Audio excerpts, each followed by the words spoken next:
To już teraz oficjalnie dzień dobry. Raz jeszcze witam serdecznie. Now, let me welcome you this time officially in the Arkady Kubickiego in Warsaw.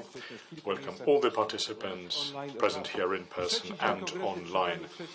This is the third and the last day of our Congress. We have two panels and the award ceremony of the Lech Kaczyński award. Please stay with us until the end of our shared day. Our strategic partners are KGHM Polska Miedź, Fundacja KGHM Polska Miedź. Partnerzy główni Fundacja ARP, Fundacja Banku Polskiego SA, ARP, BGK, Fundacja BGK, Totalizator Sportowy, firmy Orlen i Fundacja Orlen. Partnerzy New Direction, Fundacja PGE, LOTOS, PGNiG, Narodowy Instytut Wolności, Centrum Rozwoju Społeczeństwa Obywatelskiego, a także Zamek Królewski w Warszawie, w którym gościmy. Partnerzy medialni, dzięki którym widzowie... And our media partners, to whose support you can listen and read the proceedings. Polskie Radio 24, Telewizja Polsat, Audytorium 17, to rozgłośnie regionalne Polskiego Radia, tygodniki Do Rzeczy i w sieci, Grupa Medialna Polska Press, a także wszystko, co najważniejsze. Dzisiejszy dzień zaczynamy od... Today we are going to begin by the panel Eternal Europe. The moderator is well known to you, David Enkels, who is an analyst, a historian, a philosopher, an essayist. I give the floor to you, Doctor, and members of the panel. Professor Heinz Theisen, who is a politologist, sociologist, and a constitutional lawyer. Tory Baucum, who is head of Center for Penn-Life Benedictine College. Welcome. Dr. Grzegorz Lewicki, an analyst of international relations and civilizational processes, as well as technological processes. Léon Krier, he's an architect, an urbanist, new classical architecture. We are all ears, and I give the floor to you.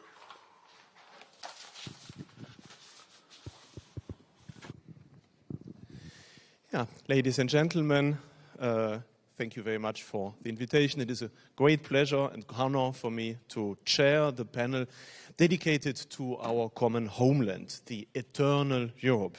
And thus at the same time also to provide a little insight into the thoughts behind the book Europa Eterna, which I had the privilege of publishing a few weeks ago, thanks to the support of the European conservatives and reformists, and three of whose authors are also on this panel.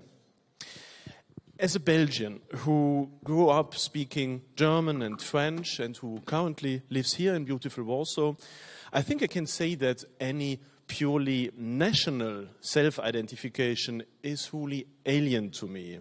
My only love and loyalty is to that one and unmistakable Western civilization, which I find everywhere in the history, culture, and identity of cities as diverse as Madrid, Dijon, Antwerp, Aachen, Prague, Vienna, or Warsaw, and which I feel as my real homeland.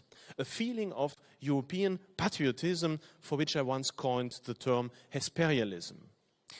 But this homeland is under threat. Rarely has the urgency of a solidary and powerful European collaboration become as clear as in recent months.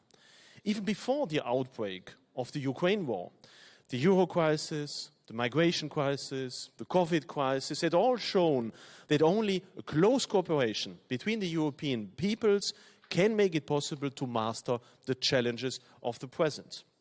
Now, however, since the invasion of Ukraine by Russia, this need has become a supreme urgency. In this respect, it is theoretically very welcome that national governments, the European Parliament and the European Commission seem all to be trying to develop various plans to bring about such a closer and more efficient union in practice. But Europe is divided.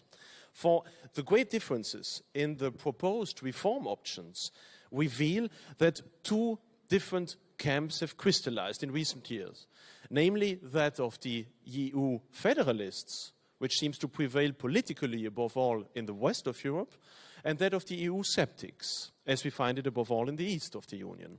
Both camps argue from very different points of view, and in doing so they put forward some perfectly justified arguments, as one must objectively concede.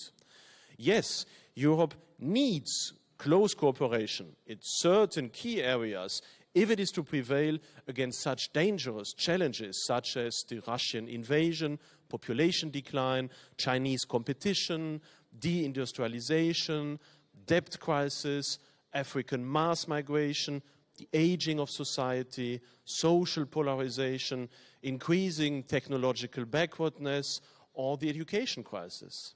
For the return to almost 40 small nation states, most of which do not even correspond to the size of a small Chinese town, cannot be a lasting solution, as otherwise our continent would become a patchwork of quarreling small states, which would quickly be degraded to pawns of the new great powers in the West, the East, and the South. But yes, the EU sceptics have very good arguments too on their side. And it should be noted that the word EU sceptic does not at all mean Euro-sceptic. Indeed, it is totally unacceptable that century-old nation states, which for most citizens still represent the ultimate reference points of democratic and cultural identity, are overplayed in favor of artificially created and often only very indirectly legitimized supranational structures, and that the decisions taken in Brussels or Strasbourg increasingly interfere in even the most intimate areas of daily life for which they were never granted any form of competence. This is all the more true as a certain leftist liberal consensus has emerged in recent years, not only in the EU Parliament, but also in the Western European media and national politics, which is anything but consensual in the east of the European Union, and which has led to a dangerous political climate where everything to the right of the left stands accused of dangerous right-wing extremism, an evolution which threatens to deprive Europe of one of its two lungs. So how do we solve this dilemma? Together with many intellectuals from all over Europe, I've tried to answer the question in two books called Renovatio Europae and also the Europa Eterna, as well as also in the preamble to a constitution for a confederation of European nation states, in which we sketched a Europe that takes into honest account the hopes and objections of both parties. Central to this are two ideas. On the one hand, we should strive once again to separate the important from the unimportant and to consider the ideal of subsidiarity when it comes to the competences and institutional design of the European Union, taking as a model those great supranational states that have shaped our European history over many centuries, such as the Sacrum Imperium, the Polish-Lithuanian Commonwealth, or the Habsburg dual monarchy. Only by concentrating the competences of the European Union on those few fields where there is indeed an urgent need for action and where supranational delegation can create political added value, will it be possible to make the citizens understand the need of the European Union and to clearly illustrate the separation from purely national competences. Such European competences could include the protection of external borders, a common foreign policy approach, pan-European mobility infrastructures, research, the fight against crime, or the adaptation of consumer standards. On the other hand, it seems necessary to strengthen the solidarity of European citizens too. The approach of the initial European communities had long been to take for granted a general understanding of our shared cultural heritage, and thus only focused on those abstract and universal human values that have been so horribly maltreated by totalitarianism. But unfortunately, since this time, this common cultural understanding has evaporated, as the implicit awareness among many Europeans that, for example, A Spaniard has more in common culturally with a Pole than, say, with a Moroccan, and a Greek more in common with a German than with a Turk, has increasingly dwindled. And with this awareness, the idea of a Western community of destiny, so common until well into the 20th century, has faded. What remains are only those universal values that are now also shared by the Japanese, the Koreans, the Lebanese, or the Argentines, so that the mere reference to our common values has ceased to inspire the Europeans with an exclusive sense of identity, of belonging, and of solidarity, resulting in growing national resentments, even more so as these values are more and more interpreted in a fundamentally dangerous way, where humanism is equated with globalism, ultraliberalism, LGBTQ ideology, multiculturalism, anti-Christianism, hedonism, and even transhumanism. Only if we re-emphasize those values that make Europe not only a civilization that protects universal rights, but also a specific culture with its own distinctive approach to the good, the beautiful, and the truth, to God, the world, and to human beings, will it be possible to re-establish that solidarity that now already applies within individual nations, but is missing on a European level, as the current European elites, when they speak of Europe, actually mean the world.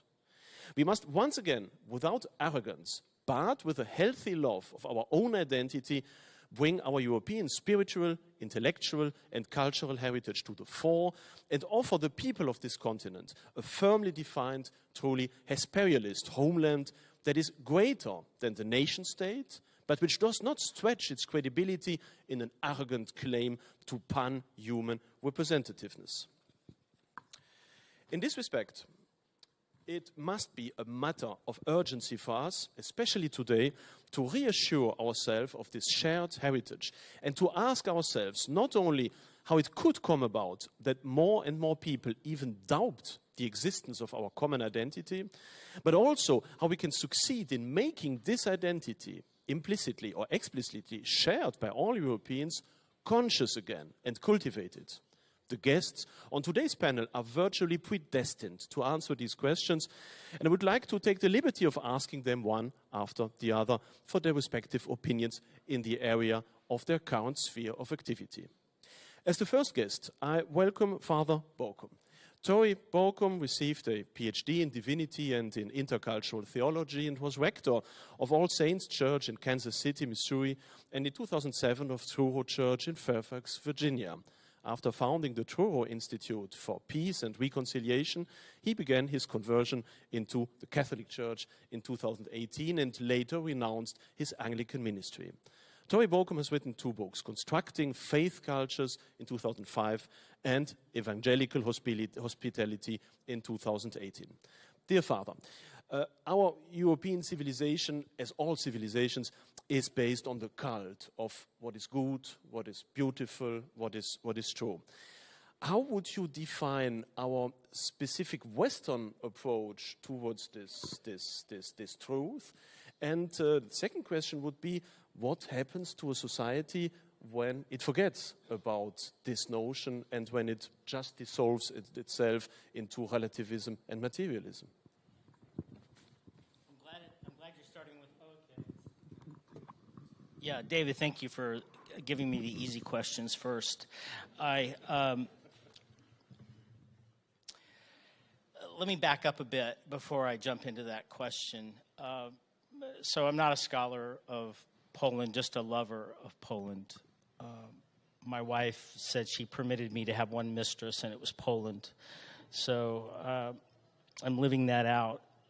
To me, Europe is not just a place, it's a heritage. And even if you're a Midwestern American, such as I am, the European heritage is primal, it's fundamental. Even when you're reacting against it, it's the thing that you're reacting against. And I'll give you an example. I serve and live in a Benedictine community in a small town in northeastern Kansas. The name of the town is Atchison. It's one of the poorest communities in the Midwest.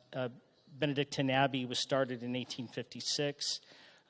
German Benedictines left Germany because of Napoleon, and they settled in the territory of Kansas. They started the town, they started the community before Kansas was a state. If you know anything about American history, this was just at the cusp of the Civil War, and Kansas was known as Bleeding Kansas because it was a contested territory, whether it be free or slave. The Benedictines went there as missionaries. They not only didn't bring the faith, they brought a culture, a European culture, and it is the foundation of that community. So Europe is not just a place, it's a heritage that shaped all of us. When I was driving in here from the airport, Philippe asked me, when I come to Poland, do I prefer to compare it to the United States or contrast it? And I said, clearly compare, because I think Poland has much to teach the United States, I'm sure, but also Europe. A couple of things that I think are important.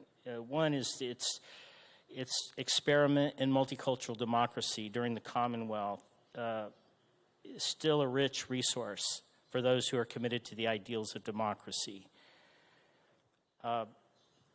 It was a pioneer in religious freedom, which was unusual in that time. This was during the Reformation. A lot of Anabaptists came to Poland. They were brethren, Polish brethren. It was a concentrated settlement of Polish brethren here. Just to remind you, the Anabaptists, the only thing that Catholics and Protestants could agree about was killing Anabaptists. So, but they were safe here. A lot of Jews immigrated from the Iberian Peninsula, so you had this largest concentration of Jews in Poland. That happened in that period of time, and I think it's a very rich example. It wasn't perfect, but no state is. So I would say one of the things that I look for, to answer your question now about truth and beauty, is the freedom of the human person to worship God, first and foremost. That's what I do for a living, but I believe it's the first freedom. It's the freedom that's foundational to all the other freedoms. I think Poland has pioneered that freedom as well or better than just about anybody. So that's one of the things that I look to. It's one of the things that I'm committed to.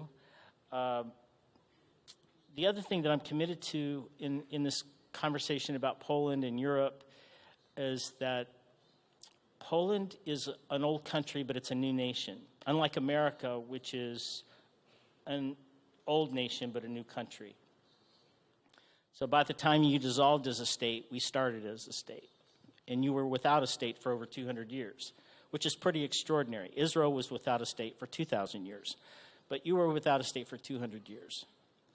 But we don't have an old country, so we don't have customs and traditions except for what we've inherited and which we've consciously nurtured. It's kind of like we're like a group of people that have had 1,000 years of prefrontal cortex sheared off and left with limbic brains. And that's essentially what's going on in America in our political system. But you have this deep memory that you can draw upon. I've been hearing all these allusions to different episodes and parts of the Polish history that you're drawing upon to navigate this particular moment in European history. And that's different. That's different than what we have in the United States. It's a very rich resource, and that's one of the reasons I'm very much committed to telling this story to the United States. If I might just push on one point here, I think you need to do a better job of telling your story to the larger West, especially America. We don't understand it. We don't have a context. I think you're leading the world right now in your hospitality to Ukrainian refugees, in your navigating the political difficulties. So these are all the reasons I come. This is what I think Europe has to offer, especially the Polish experience of Europe. And what you've given us in terms of religious freedom, I think, is the foundation of all freedoms. It's also the foundation to be able to pursue truth and to pursue beauty, which for me are pretty much the same thing. Thank you. Thank you.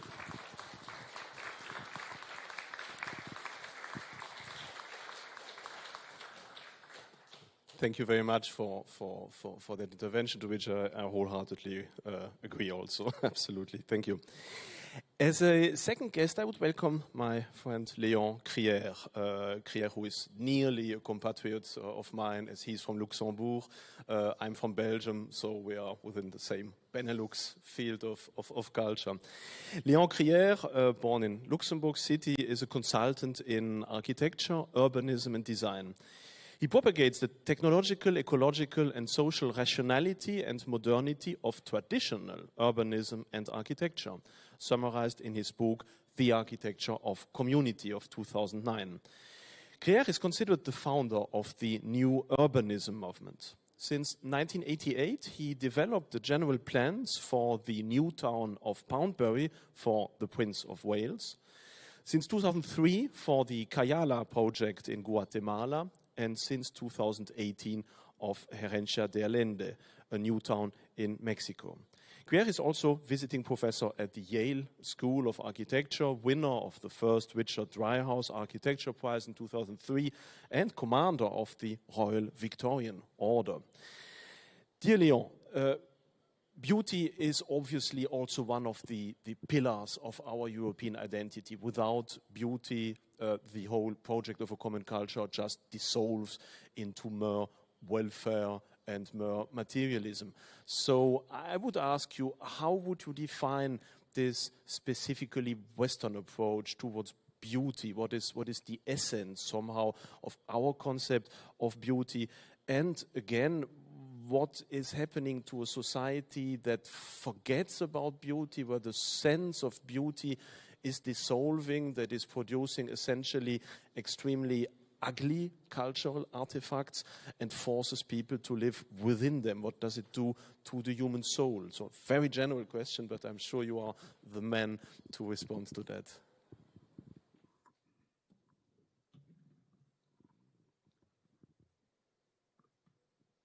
René Girard said that Satan is not the god of darkness, but Satan is the name of a structure which is decomposing or self-destructing. I think beauty is not something which is special to Europe, but it's a condition of nature, that the creation which we don't understand the first thing about, but what we get, what our five senses understand in a flash, is what is beautiful and what is ugly, what is pleasant and what is unpleasant. And when beauty is missing, we suffer. Now we are so used to lack of beauty, not only in most people's work, in most people's houses, in most people's educational facilities, cultural facilities. We live in a kind of pornography of decay and loss of values. And we are not even aware of it. And I don't agree at all about what is so powerfully vented here, that we are the good against the evil Russians. No, I think that's too simple. You should read René Girard to understand what's going on, and Clausewitz. What I got from my own home, my father was a craftsman, a marchand tailleur, maître tailleur. He vested the Bishop of Luxembourg and the Luxembourg clergy. And my mother was a pianist. She played Chopin like I still try today. So I had beautiful brothers and sisters. We were a house of beautiful habits. My father employed people. They were friends. We as children played in the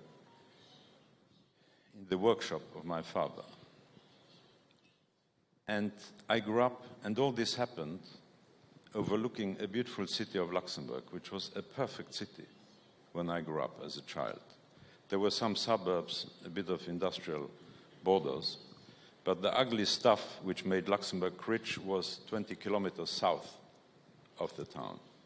And at night, the sky would light red, orange, like now sodium color. We never went there. So I lived while modernism was developing powerfully under enormous capital investment of the Marshall Funds, my father said, you children can't become craftsmen because the state, the Luxembourg state, the European states are in bed with criminal capital and they are going to destroy us. You can't be craftsmen because we are finished. My father only made money when he had no longer employees and he worked with one assistant for the last 3 years before he retired. But during that time, Luxembourg had been destroyed, the north of Luxembourg had been destroyed by the Rundstedt offensive and the American response to it. And we as children lived the reconstruction of the most beautiful, now the only beautiful places left in Luxembourg is Echternach, a famous abbey, which was, the Codex of Echternach is world famous, and had been destroyed in 1945, but entirely rebuilt during our childhood. So what happened in Echternach, or partially in Luxembourg villages, was parallel to what happened here in the Stare Miasto. And you have not to forget that this was the reconstruction of the Stare Miasto, was the work of 3-4 people.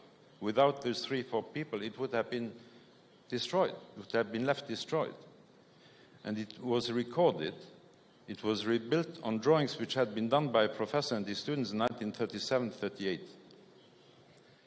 So it really, what this world, which is being torpedoed and destructed and going to hell, depends now on very few individuals. And one of them is the Prince of Wales. I worked for the Prince of Wales, and we built a town which is now beautiful. It works well. Most people who live there work in town. And we do everything which was said is not possible to do nowadays. You can't do it philosophically, you can't do it economically, you can't do it technically, you can't do it. You don't have the craftsmen, you don't have the traffic, you don't understand the traffic. We have done it and it works and people love it, they buy into it. It's extremely successful and the Prince of Wales makes even a lot of money with it, even though we have been imposed to have 25% of social housing. But that is not grouped in zones, but it's higgledy-piggledy distributed around town. So there are solutions. Unfortunately, the modern European states are under guidance of people who are irresponsible. Look at all the European buildings built in Brussels, in Luxembourg or Strasbourg, the parliaments, are just rot architectural abstractions. They have nothing to do with architecture, they have nothing to do with Europe. Now what we see that beauty is something which allies humankind, and ugliness divides it. Languages divide humankind, religions divide humankind, empires divide humankind, but beauty unifies mankind. We as Catholics, lapsed or not, we can go to Isfahan and admire mosques or architecture of totally different culture and beliefs, but we see it as a reflection of beauty. It's beauty which is a reflection of an order, of a living organism, which fulfills us every day. Now, one of the main problems of our civilization, now the fourth industrial civilization, which is destroying the world, is that most people earn their living and the living of their families with terrible jobs, with idiotic work. David Graeber, who was a professor he just died, at London School of Economics, has published a book 2 years ago, just before dying, called Bullshit Jobs. He analyzed what do people do in these countries. And most people, 99%, what people do, how they earn their money, can be replaced tomorrow by an automaton, by a robot. So what is that? Whereas when you have an artisan culture, you can't replace it tomorrow by a robot. Because every object this artisan does is unique, reflects the same order than the divine creation, or whatever we call it. Because they are unique, they have a unique identity, even though they have similarity to other types of beings, of objects, And what is very interesting about architecture and town planning is that particularly traditional town planning and architecture compared to modernist town planning is that it creates something which we call now common good without knowing what it means. We think it's just social justice. No. Common good is that space between buildings, which like here in the Stare Miasto, you walk in those spaces, in those squares, you look at those buildings, the modest buildings, the monumental buildings, the grand and the low and the high buildings, and they are language which you, without being formed about architecture, you understand without explanation, without justification, without schooling, because we have it in our habits, in our deepest habits, that we love things which reflect an order. But the order of architecture and town planning is an artificial order. It's not natural.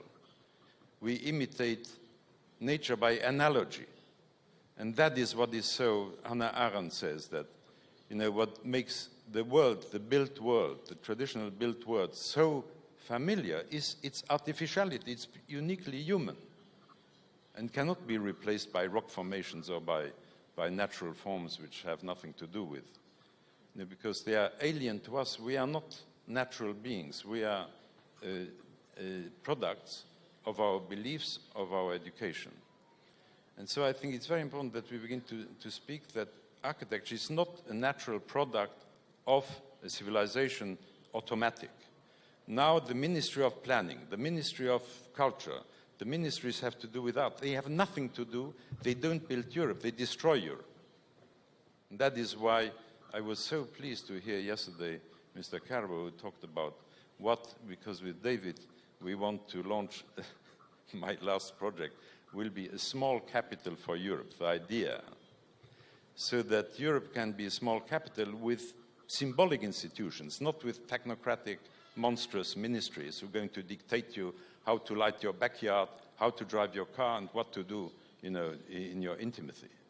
That is to safeguard that public space, which is the space for democracy. Without that space, democracy is dying, and it's already dead, mostly. In Germany, it's already dead, even though they have these beautiful old towns which survive or which have been reconstructed. Now, so that is, there is a choice in architecture. It's not fate. And the choice is to go back to a human scale in architecture, in town planning, into beauty which is self-evidently accepted by people without explaining. I see people everywhere photographing here. You go to an industrial, a horrible kind of Soviet-type Panelaki residence, nobody is photographing those buildings. No. The only decent building done here by the Soviets was the Tower of Culture, and it's a damn good building. It's a beautiful building, and people love it. You are not allowed to say it because it's Russian now. No. And the Russians are devils. We should not think in these simple categories. The Russians are human, God damn it. They're even Christians. So I think, no, we have enough to speak. Thank you.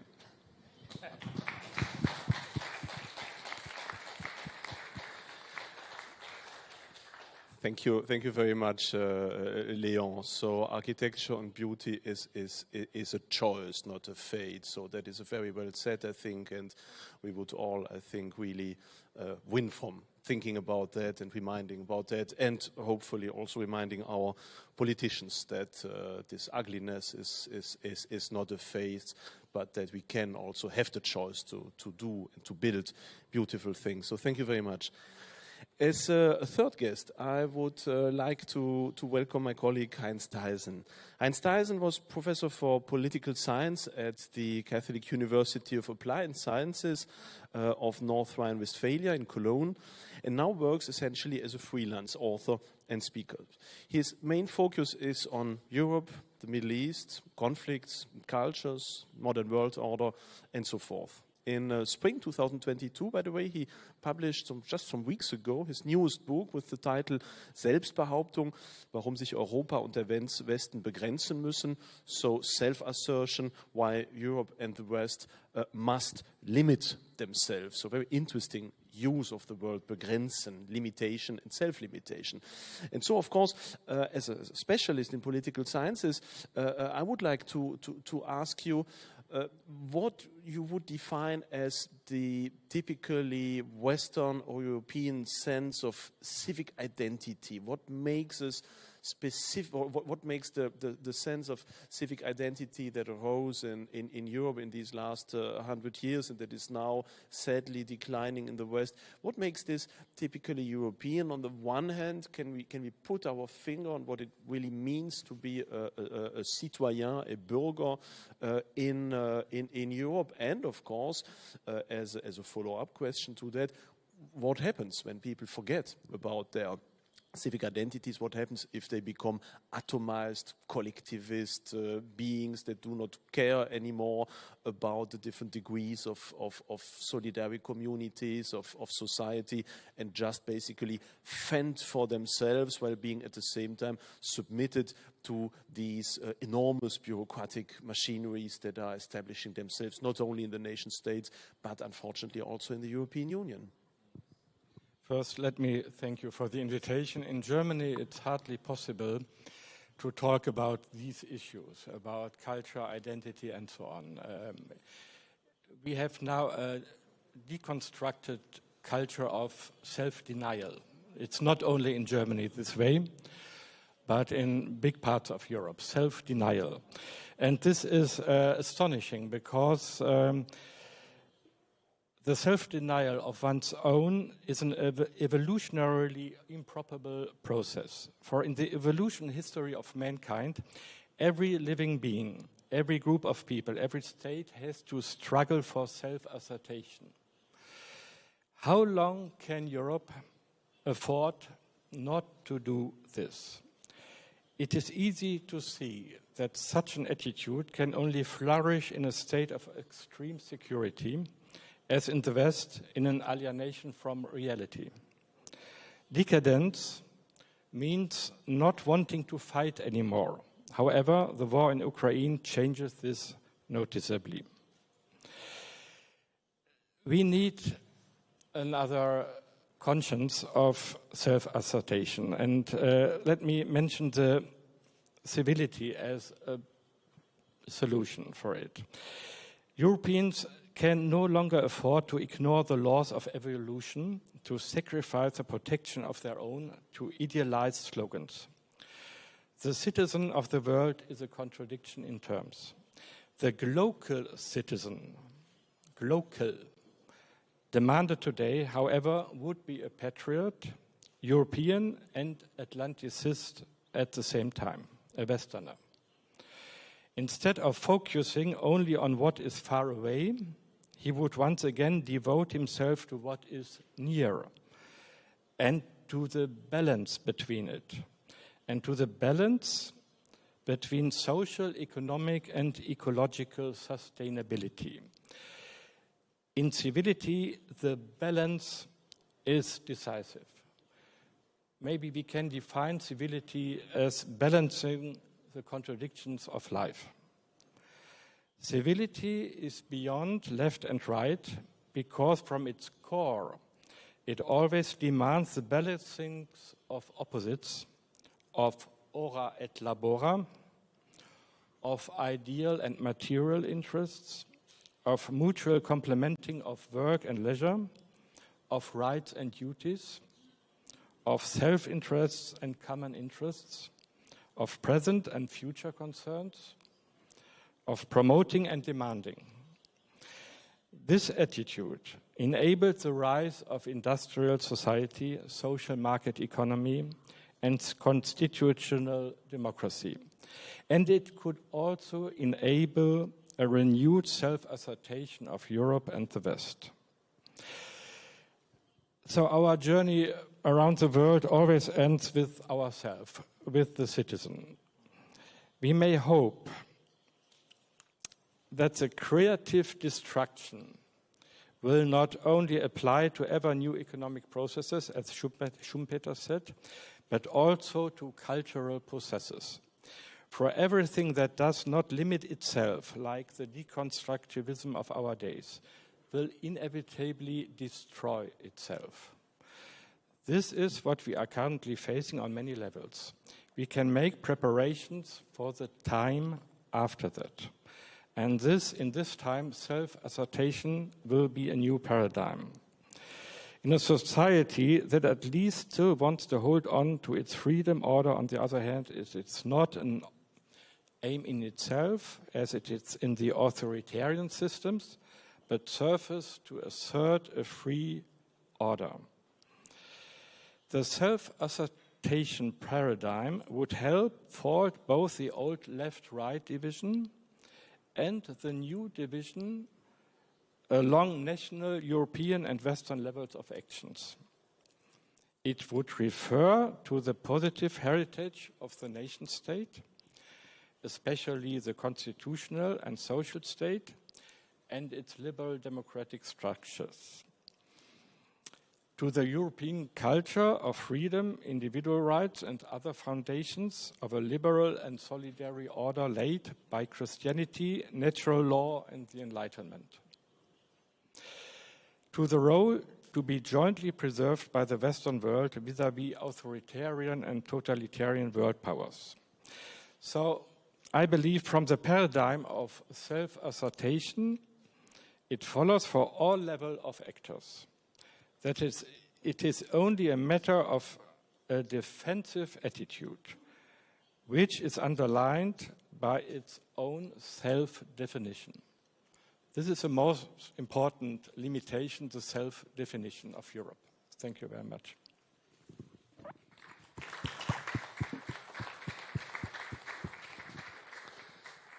Thank you. Thank you very much for this comprehensive overview over this notion of civility and of self-assertion, which I found really interesting and enlightening. Last but not least, as a fourth guest, I would like to welcome Grzegorz Lewicki. Grzegorz is consultant on forecasting in international relations for the private and public sectors. He graduated from the London School of Economics and from Maastricht University, among others, and is a member of the International Society for the Comparative Study of Civilizations. His research includes the development of civilizations and of new technology. He is the author of the book Nagrody, Nowy Proletariat, on civilization according to Arnold Toynbee.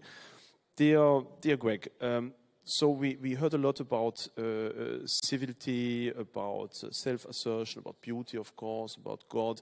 There is a notion that also started to creep up, that is that our social life should not just be reduced to what is called, let's say, social justice in the sense of social justice warriors. But nevertheless, of course, if we want to build a society that can be stable, that can be durable as it was in the past, we need to define also how our ideal image of how such a society can assure some form of justice, some form of harmony, some form of proportion that on the one hand, of course, respects the individual, but on the other hand also puts into focus also the society as a whole, because we see today, of course, with the enormous ever-growing social polarization, that a purely ultra-liberal approach towards society leads sooner or later to the explosion of society, even to civil wars. So this is a difficult equilibrium to find between individualism on the one hand, but social responsibility on the other hand. So my question would be,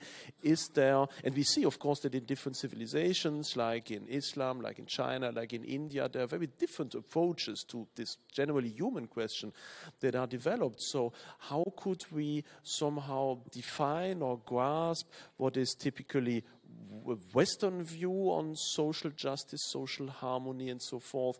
And of course, how is that linked to the sad world of today, where this notion seems to be disappearing more and more? Yes, that's a very, very difficult question. Also because, as my predecessors said, speaking about cultures, about culture as in my case, as a variable in prognostics, in foresight, well, it's kind of, a very tricky thing, because many countries in Western Europe actually decreed, well, an unimportance of culture as let's say, security-related variable.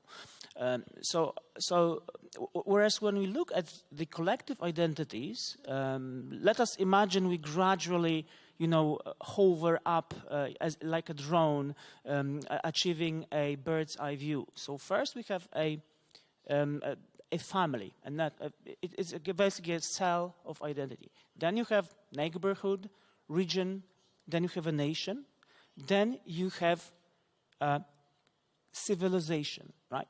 And it is extremely important that we speak of civilizational identities which are related to cultural and national identities. Why? I hear that in quite a few capitals in Europe these days, diplomats are discouraged from using the term the West anymore. Basically because, well, it's not profitable anymore, it's too Euro-Atlantic, too USA-centric, and so on. Whereas if we would reject the West as an identity, then of course we could build our identity solely of this European identity, but we would really start to crumble. There's this very stinky term called social cohesion these days. It's being hijacked by the hard right in Europe. It's being, well, questioned, rejected, and spit on by the left in Europe. Whereas when you look at the heritage of all major civilization in the world, this term is, well, running. This term is operating in the background. Let us take, for example, the medieval thinker Ibn Khaldun. He coined this, he was using this term asabiya. Asabiya was this term to denote the social unity. So we together as a society have this social unity that aims at realizing some overarching general, very general goal. If we, get rid of this from the European system, then we are basically done. And I'm quite, well, as a Pole, I'm quite kind of frankly astonished why speaking about cultural differences is such a problem. After all, if you take research of such organizations like, for example, World Values Survey, if you take the research by modern intercultural psychology, you have this idea of cultural distance between the cultures. It can be measured, basically, by different variables. And it shows how different cultures differ, what they have in common, what potential tensions and what potential synergies these differences can generate. So civilizational identity in principle, I'm developing this concept right now together with some econometric measurements. Civilizational identity is a network of identity. In my work, which is prognosticism, foresight for the military, for public, for private sector, this is a very important variable. Me and my colleagues, we have literally predicted what would be happening in Ukraine right now. A year ago, I wrote an essay that was basically predicting what is happening. In the past, when I was giving a lecture, for example, for Germans, the French, even for the Ukrainians, after this first invasion of Russia onto Ukraine, well, I was told, and I told them, the demarcation line, the fight will take somewhere in the Dnieper River, because this is how these cultural radiations from Russia and from Europe interact. Well, some of them said, well, culture is unimportant. You don't have a right to say that. It won't happen at all. Some of them told me, why is that? So basically, I was cancelled for saying this cultural variable is important. As a foresight consultant, I really got used that people really don't like the things I say. People frequently, mistake normative prognostics for descriptive prognostics. So normative prognostic is how I would like the future to look like, no matter the data, the empirical input. Whereas descriptive prognostic is all about what might happen, what is at risk, what might transpire, no matter my personal ideas and so on. So I had the same problem when I'm speaking, for example, about the idea of new Middle Ages. That is to say, I'm writing about this in the book. Shall I finish, or shall I have some? Okay. There's a bundle of 7 interconnected mega trends that are really working in the background, that will really, really change our civilization in Europe. One of these trends is the ongoing fragmentation on the national level and kind of concentration of power on the international level. The other is the Great Migration, really comparable. It's really comparable to the Völkerwanderung that took place in late antiquity, that then later on gave floor to the Middle Ages. Then the third factor is the growing importance of ethnicity and religion on the public life. We could say, of course, but people are getting rejecting religion and so on. Yes, but if you apply to this dynamic such tools as game theory, network theory, then you could see the patterns of migration, the patterns of living choices by individuals. If they are taken on this kind of mass level, then you realize that what we are experiencing in Europe right now is something I call Balkanization. So kind of cultural fragmentation. People are networking, trying to live with the people that seem to be like them. This kind of creates patterns of fragmentation, alienation, even political separatism. But for example, if you take the European Foresight Report, the recent European Foresight Report, this is, well, omitted. There's a lot of very important things in there, like climate change, like crisis of democracy, like the military risk and so on. But you don't have the issue of social stability at all. Why? Of course, political correctness and so on and so on. But if we, well, the very fact that we would, tear or destroy the clock, it would not mean, the time stopped flowing.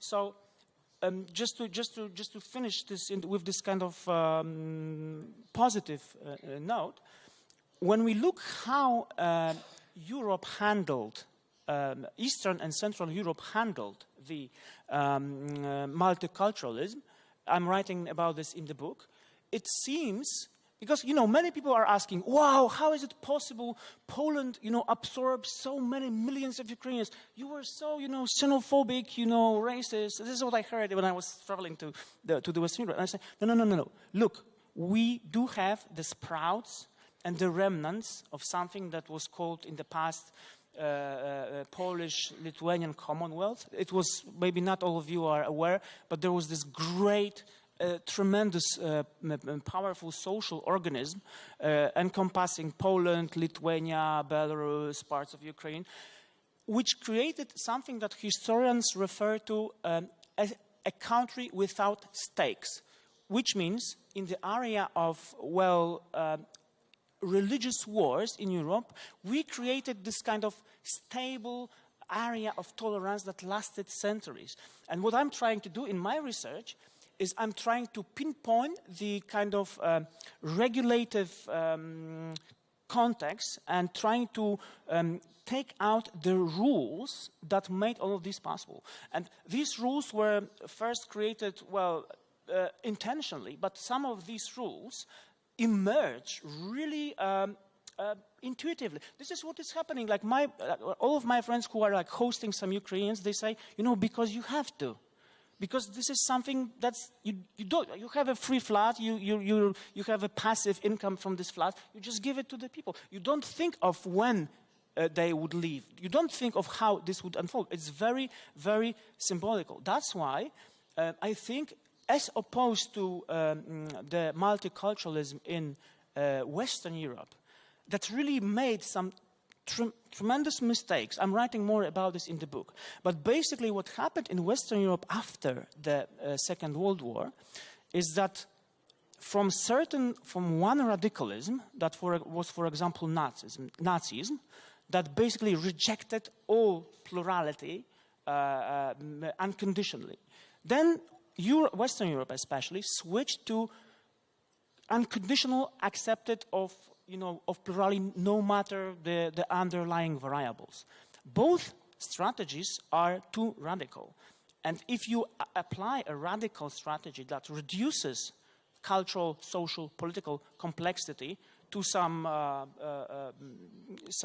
simplification, like some kind of simplified objects, then of course reality will throw the result in your face, and this is what we are seeing right now. So it's not the fact that Poles suddenly changed and they absorbed so many Ukrainians. No, this was the underlying cultural tenet of our culture that was there in the past. And this also means a lot for the future, because we will be kind of reshaping or returning to these patterns of new political philosophy, new cultural approach, new multiculturalism. But this is what I'm really thankful to you, gentlemen, that you mentioned that we should really speak about this more. Thank you. Excellent. Thank you. Thank you very much. Greg. I really like the metaphor that it is not by destroying the clock that simply time as a phenomenon is disappearing. And looking at the clock now, we just have a few minutes left, but I think it is perhaps worthwhile to just add a very quick second round of question where I would ask you perhaps just to limit yourself to a minute or two in response.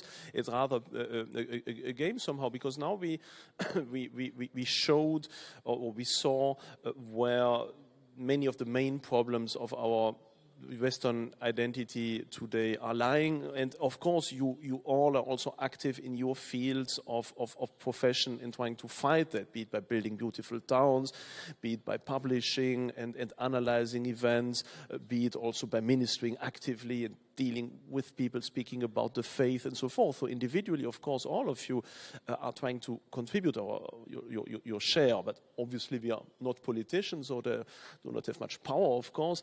And so my follow-up question would be, and perhaps we just go the other way around, perhaps starting again with Greg, is now how can we, or if you were counselor to IT politician in a European country, if you had to give him one counsel or two about how to recreate some form of social cohesion, of asabiya to his own country, what would you advise him to do concretely as a political measure or as a concrete measure where we could go into the right direction? What would you advise? But in a minute or so. There are some structural things you could do. One thing would be very difficult. It would be, I would call it a card of mutual rights and obligations of the Europeans. But as we know, the European Parliament had this problem with establishing some value-based European constitutions. The first, something that would be a workaround, a solution in terms of really practical political solution, would be strengthening, reforming the European Committee of Regions, which is quite local, and make it kind of more conducive to the regional, democratic wants, and basically this could enhance the dialogue. But of course, the idea you put forward in the book, namely, we would need this kind of new constitution, but that would not really refer to the general concept, but to the heritage. This should be really talked about. Why? Because in 10 or 20 years, there would be no space left for this kind of discussions, because we would be so divided in Europe that it would not be possible anymore. So, of course, other solutions would be possible to integrate Europe then, but this one would be lost. So I think it's the last, warning bell if we want to go in this direction. Yeah, thank you. Strengthening the regions that seems to be a very good proposal, which was also initially one of the major aims of the European communities when they even invented this notion of region, which had somehow been forgotten after the French Revolution and this centralizing Jacobinite approach towards state power, returning to regional autonomy and regional identity as a means also of strengthening a certain diversity in Europe and imposing also subsidiarity on this level. So that seems indeed like a very good tactic. Heinz Theisen, what would you advise to a mighty politician in order to not impose, but at least ease some form of what you call self-assertion in the West? I would advise him to resign. Most of our politicians are precarious academics, which are lucky to find a job. Yeah? We cannot we cannot have much hope in them. I would like to advise real working people that they have to build up civility from the bottom up. Forget about universities, medias, and parties and parliaments in Germany. You have to build up civility from the bottom up. You have to advise the people to do their own things. Don't trust in politicians. Don't trust in the media. Work for yourself. Build up a new society. That's subsidiarity, that's regional, that's sustainability on all fields. We have to build up a new civility from the bottom up. I have no more hope in the academic sphere. It's mostly deconstructed. So look at ourselves, of our groups, of our civil society, which in rests are still existing in Europe. And we, I think, have to build them up. Thank you very much. Yeah, there is indeed a problem with the political caste, and there is indeed this question to what degree they are even able and willing to see these issues, because they arrive very often in politics also already with a very warped and thwarted approach towards what they should finally defend and nurture, which leads over to the notion of beauty and to Léon Krier once again. And I think that in many of our political conservative conferences, we are not at all speaking enough about aesthetics, about beauty, about what makes life really livable from an aesthetic point of view, even often to the point that when I assist in let's say, semi-conservative conferences and events, well, already often the choice of music or of the background or of the place where we are is so counterproductive to what we really want to put forward that there is even some form of cognitive dissonance. I remember one of the Warlenburg Society meetings that was taking place in Oxford in an ugly, brutalist building where somehow we thought about, well, why are we here? This is absolutely the opposite to what we want to realize. Of course, there is some form of negative inspiration because if you develop that hate of your surrounding, perhaps the love for something that is beautiful is also growing. But still there is this cognitive dissonance somewhere where it seems that many conservatives are, when it comes to their own taste, already much more postmodern somehow than really relying on the eternal canon of beauty that is modeled on the proportions, of course, of the human body, at the same time also the heritage of our civilization. So, of course, I know that you, Léon Krier, you have already done more than your share in building entire towns with cathedrals and advising princes in the UK in order to teach by example, and all that is, of course, tremendously important. But still, we see it is not enough somehow. It is one tiny fight against the massive tide. And so what do you think? Is there any means that by advising a politician on some, let's say, more formal measures, it could be possible to turn the tide and to again instill some more decent, some more sound sense of aesthetic, at least in public building? Is there any means of formalizing such a fight? What would you think? Well, cultures are basically to do with ideas. And the conviction now, which is general, that most people, most citizens have terrible work. They live in terrible conditions.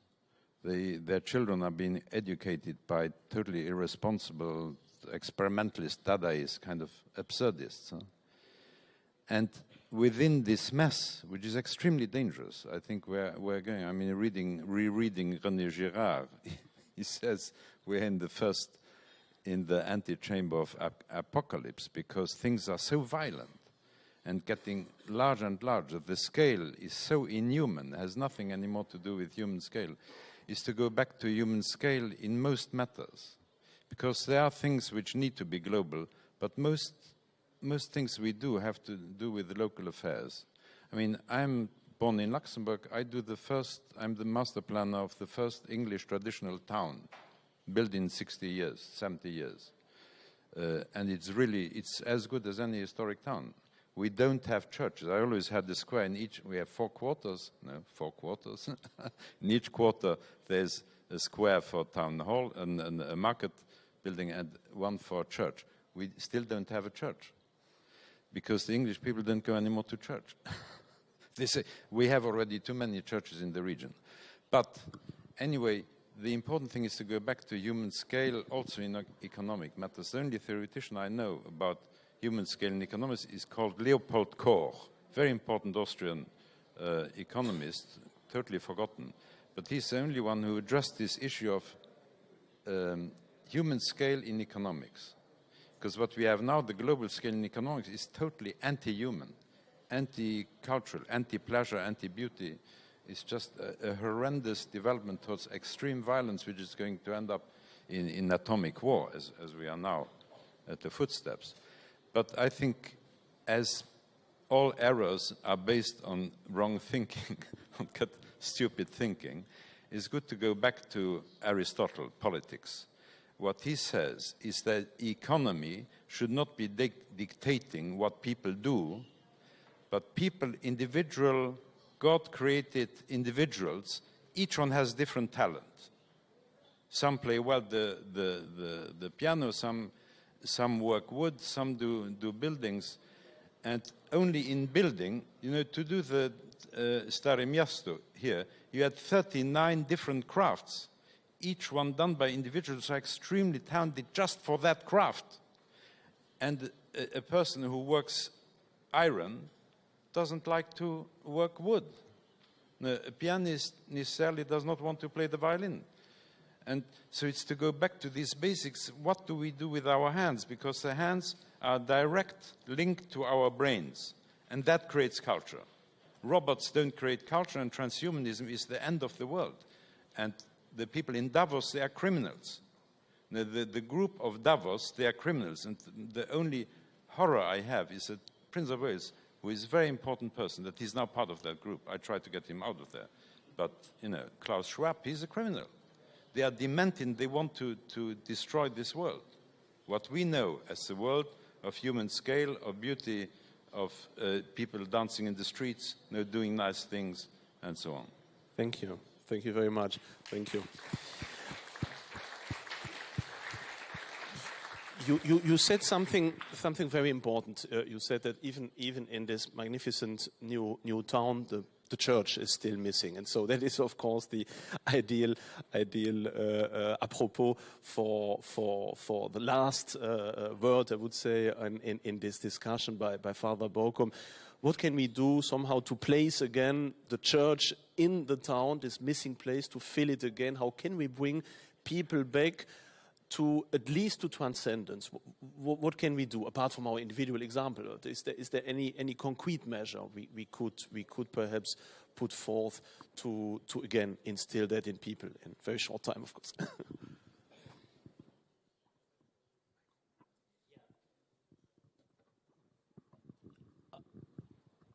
Yeah, the pragmatic question comes to the American. I'm hesitant. It has been said that Russians are Manichaean, Americans are Pelagian.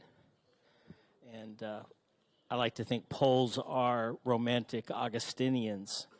And this is a pragmatic kind of question, but I want to be a romantic Augustinian in my answer. And a corollary of religious freedom, something that the Poles have championed on and off for many centuries. The corollary, I think there's two for us. One is ecumenism and interfaith work. One of the reasons I came, I suggested to Mikhail, I will come, but only if you invite my friend Rabbi Marc Gopin, who will be on the next panel, who's an expert of understanding religiously motivated violence and what it does to people, what it does to communities, how do we heal them. I work with him at the George Mason Carter School of Conflict Resolution and Peace Building. So one of the corollaries, I think, is really taking seriously religious freedom, and that means taking seriously ecumenism. And Luigi Giussani said, ecumenism, interfaith work, always begins with the truth of the other. So that's one thing religious communities can model. And I think any work that we do in the future, Christians and Jews and Muslims should work together because we are three monotheistic faiths. I know there's a lot of debate about how we understand the nature of God, but we do believe there is one God, and he has the right to tell us what to do. That's what monotheism is. He has the right to tell us what to do. So that's one. The other corollary, in terms of working this out, is to understand that war itself is the dark side of religion many times. So this is a religious war that's going on in Ukraine. That Putin and Patriarch Kirill have a very deficient and heretical understanding of the Christian faith, and they're acting out of that. And one of the things that you have to do when you're looking at war and trying to understand the causes of it is you can't just be material. Nikolai Berdyaev, the great Russian existential philosopher, said that war was always an apocalypse from below, by which he meant that when you look at a war, you see all the material objects, tanks, soldiers, guns, bombs, and you're tempted to believe that it is a material reality that you're dealing with. But he said, actually deeper, it's a spiritual reality. Because what you have is a history of accumulated grievances, that is hurts, which become bitterness, which become hardness, which become hatred. And war is the permission and the opportunity to act on that. So he's called it an apocalypse from below. And that's one of the things that's going on in a religiously motivated war, which is what we have in Ukraine. The other part of it is really an insight I got from the French Jewish Christian philosopher Simone Weil, who said that war was also an apocalypse from above. And in her essay on the Iliad, she said she thought it was a divinely inspired poem, epic, because God doesn't take sides. Thank you. God, no, I'm not done. God doesn't take sides. This is important. And that God is like, this is my midrash. God is like the Jewish mother, or the Russian mother and the Ukrainian mother who just wants her son to come home. So war is also a revelation of what's going on from above, below and from above. And I think that's the kind of analysis that you need to bring to this situation. And I think a materialistic worldview does not give you that opportunity. Mm-hmm. Thank you. Thank you very much for these words. So, yeah, this closes this panel. So once again, I would like to thank our speakers here for their brilliant insight into what eternal Europe means, what it was, what it is, what it might be. So once again, thank you very much for coming here. And I will give over the word to our moderator. So thank you very much, all.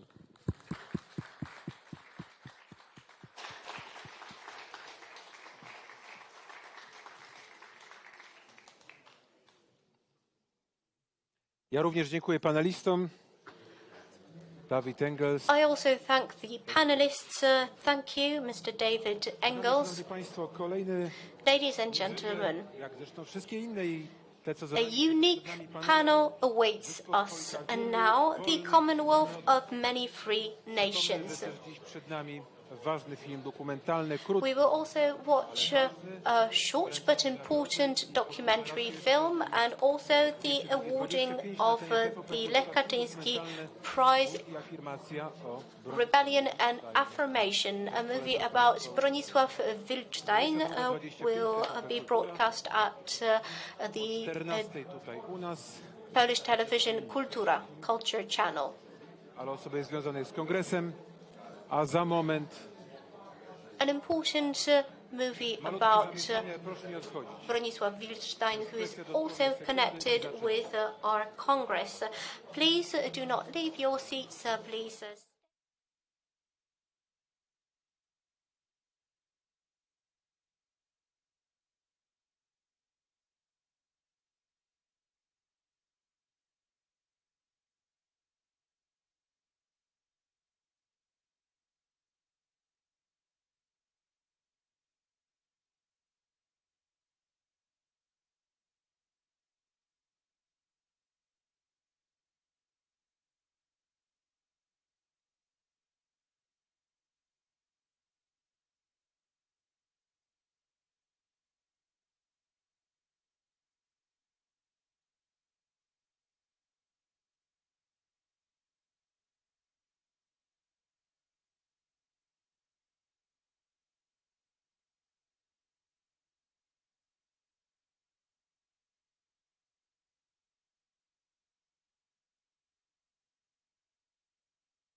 Raz jeszcze dzień dobry, witam Państwa. Przed nami ostatni dzień. Welcome again. That is the last day of our Congress. We are halfway through it, more or less. The second panel now. The Commonwealth of Many Free Nations, to be moderated by Mr. Jakub Moroz. And the panel, Taras Kompaniczenko, whom you know very well by now, Richard Butterwick, Marc Gopin, Professor Marc Gopin, profesor Andrzej Szczerski. Zapraszam pana. and Professor Andrzej Szczerski. Szanowni Państwo, pomyślałem, konstruując pytania... Ladies and gentlemen, while compiling my list of questions for the panel, I thought that before we start speaking about the Commonwealth, the Republic, the Commonwealth of many free nations, with a view to perhaps seeing some kind of rejuvenation of not just culture, but of spirit of the Commonwealth of free people and free nations. We need to do one more thing. Our part of the world was the object of many imperial projects. It was referred to in many different terms. Perhaps it is a good idea to take a step back and look at the notions used and look into the so-called imperial imagination. There are cultures, there are states which are enslaved by this imperial imagination. And we know that this can have very tragic outcomes. Well, Timothy Snyder said that this is bloodland. But of course, this used to be Mitteleuropa, the German term. Then there was also Eastern Europe, of which a prominent American scholar, Larry Wolff, has said that it was a kind of invention, that this term is used to categorize Europe in two parts. Well, in simple terms, that there is a better Europe, that is the West, and a worse Europe, which is the East. And, of course, another term related to Russia, which you can hear in all the news bulletins. We hear about Ruski Mir.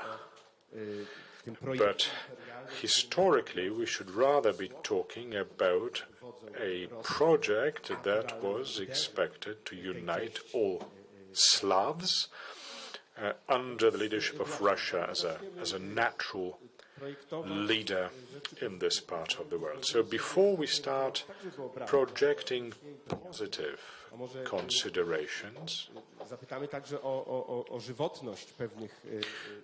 perhaps we should ask about the viability of certain terms. But before we do so, this negative imagination that I've just mentioned, is it still weighing heavy on our part of the world? Let's look at the East first. Is Russia a slave of its own imperial imagination? And could you perhaps explain Russia today by means of this notion? Or can you understand Putin using this notion when he speaks of Ukraine? Pewne idee pierwszej Rzeczpospolitej Wolnych Narodów, nie trzeba się zmierzyć z tym. So shouldn't we first take a look at this imperial project first before we revisit the notions of the Commonwealth of Many Free States? What do you think? Panie profesorze. Professor.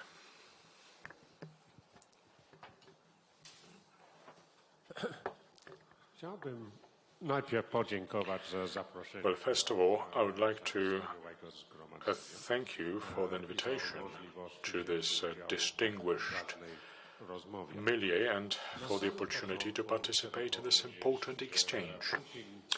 Now, to begin with, let me say the following. Putin tries to do yet again what Catherine II did much better towards the end of the 18th century. It is the same script. We are seeing attempts at humiliating, mocking, and weakening Ukraine in front of the world, and we are seeing armed aggression, although he's much less effective in all that, with much greater resistance and support from the world. The Commonwealth of Poland did not fall. Please don't say that. It was destroyed. Why? Because it was growing stronger, because it opted for a better path of development, because ahead of it was the perspective of the 19th century of freedom and wealth, which came as an ideological threat to the Russian Empire and the absolutist Prussian and Austrian monarchies. And that is exactly why the Commonwealth of Poland was destroyed. Now, before we move on to the discussion on the potential of this Commonwealth, its cultural heritage, let's make it clear. It was destroyed because it was rejuvenating at the time.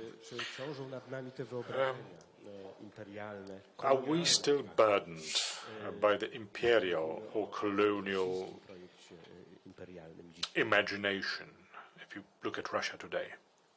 Well, I think that it's first of all, it's an honor to be here. It's the first time my family has been back for 110 years. We came from near Kovel and Rivne, and it's an honor to be here. It means a great deal to me.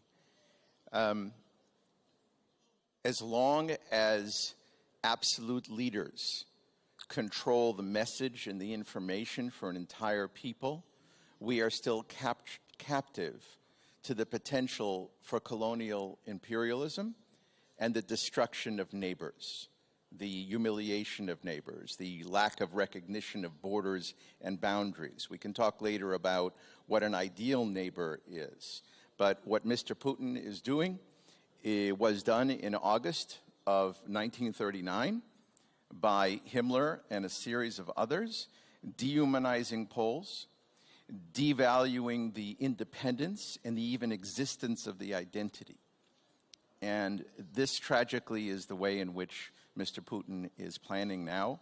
He's also capturing the whole globe in blackmail with the capturing of all wheat from Ukraine. 500,000 tons have been stolen, and the blockade is ongoing. That, in the coming months, is going to be a trauma for the globe, and he plans that. We've seen this before with other dictators, and so we're not out of that, but the question is whether we can have a strong vision as an alternative that is competitive to this naked aggression, even pulling away Russians from Putin, potentially. Panie profesorze. Ja też bardzo dziękuję za zaproszenie do panelu. Well, thank you very much for the invitation to join this panel. I think the imperial imagination or the imperial idea, no doubt, lie at the bottom of this war. And it is a galvanizing notion as well. It reaches deep down the conscious and subconscious traditions in art, in literature, in a manipulative way. That's what the media do today. They create certain images to shape antagonisms. But again, it must be deeply rooted in the Russian psyche, their dominant role in Central Europe. Paradoxically, we also talked about that during the Congress. It meets in an interesting way another type of imperialism in the West. Of course, the imperial project is different now, but certain nations can talk to each other because they had built empires at one time. And that this should be an explanation, perhaps, of the fact that some countries that used to build empires can now communicate. And this is something which we fear most. Też pana pytaniu było, że Polska jest, relacja polsko-ukraińska miała charakter imperialny, jest oczywiście historycznie absurdem. The Polish-Ukraine relationship was never imperialist. Would be absurd to say that in the sense that could be applied to the British Empire or the French Empire. So this is not part of our DNA. But I think the idea was present there within Russia. That is why it is so dangerous. I mean, the historical lecture which was given one day before the invasion, this was in fact historical manipulation. But it did prove that the imperial history is very important, that the imperial idea is very important, albeit it is manipulated and abused for the current, to meet the current needs. Teraz Kompaniczenko. I would like to thank you for the invitation to join the discussion. Chciałem powiedzieć, że z mojego punktu widzenia wielką rolę w tym legitymizacji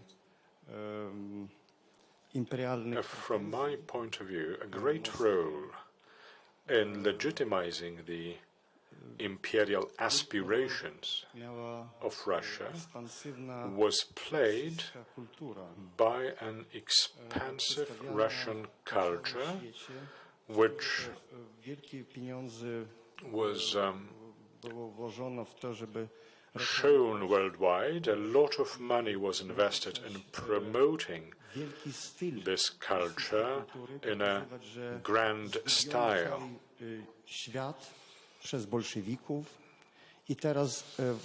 The idea was that, yes, Bolshevism was a blow to the whole world, and that now we are showing the culture of the empire, which was strongly promoted. In Germany or Great Britain, the brutal or vulgar Russian culture was not shown, something that we come across on a daily basis in our reality, and we know how expansive it really was in Ukraine for many years. We saw a popular Russian culture, extremely low life and vulgar, and in the West, for the sake of moral degradation, in order to destroy the spiritual potential, to make people operate on low intellectual and spiritual frequencies. It was promoted there. But in the West, Russia was presented as the culture of Rachmaninov, the grand ballet, the great theater, the Bolshoi, and the great cinema, highly intellectual, and even the Alexandrov choir, which played in all churches and here in Germany, in Bavaria, and small venues near Cologne. You could see the posters everywhere. The Russian choir or the Russian performer that carried the culture with them. And the way it was portrayed was the following: look at what we are bringing you. We have a mission in the world.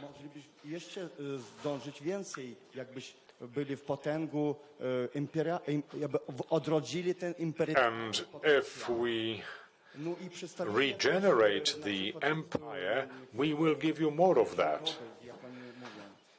That's the message. Well,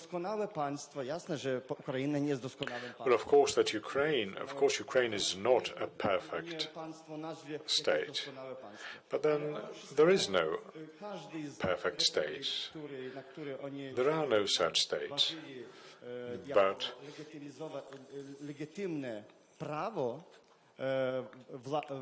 But they thought they had a legitimate right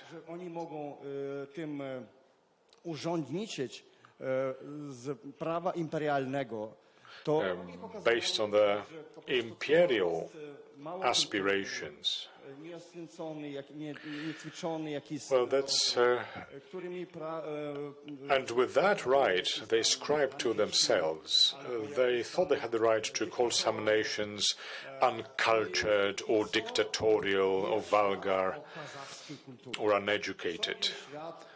What does the world know about the Cossack culture, for example, or Ukrainian culture more broadly? Where is Ukrainian Tchaikovsky, Rachmaninoff, or Stravinsky?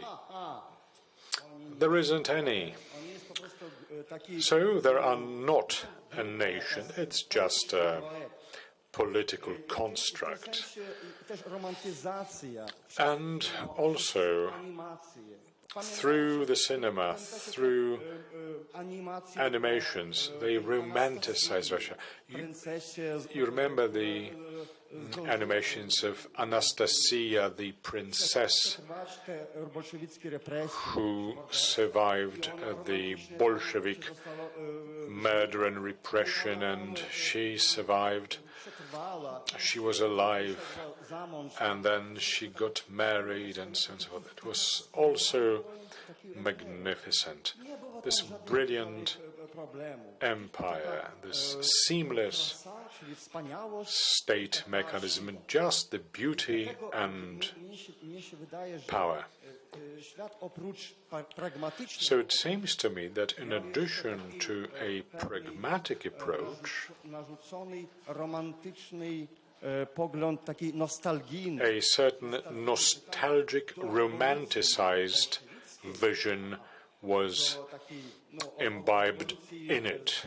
Even a romanticized image of the revolution.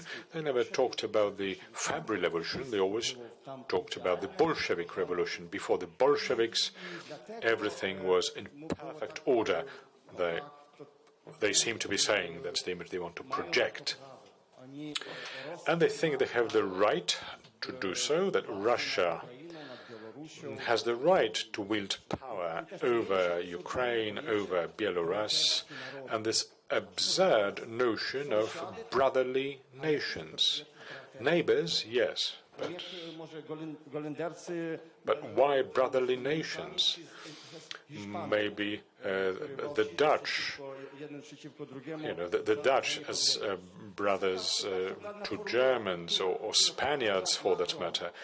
But this is the absurd formula repeated by Macron. For God's sake, I mean, this is absolutely bizarre when Macron says brotherly nations.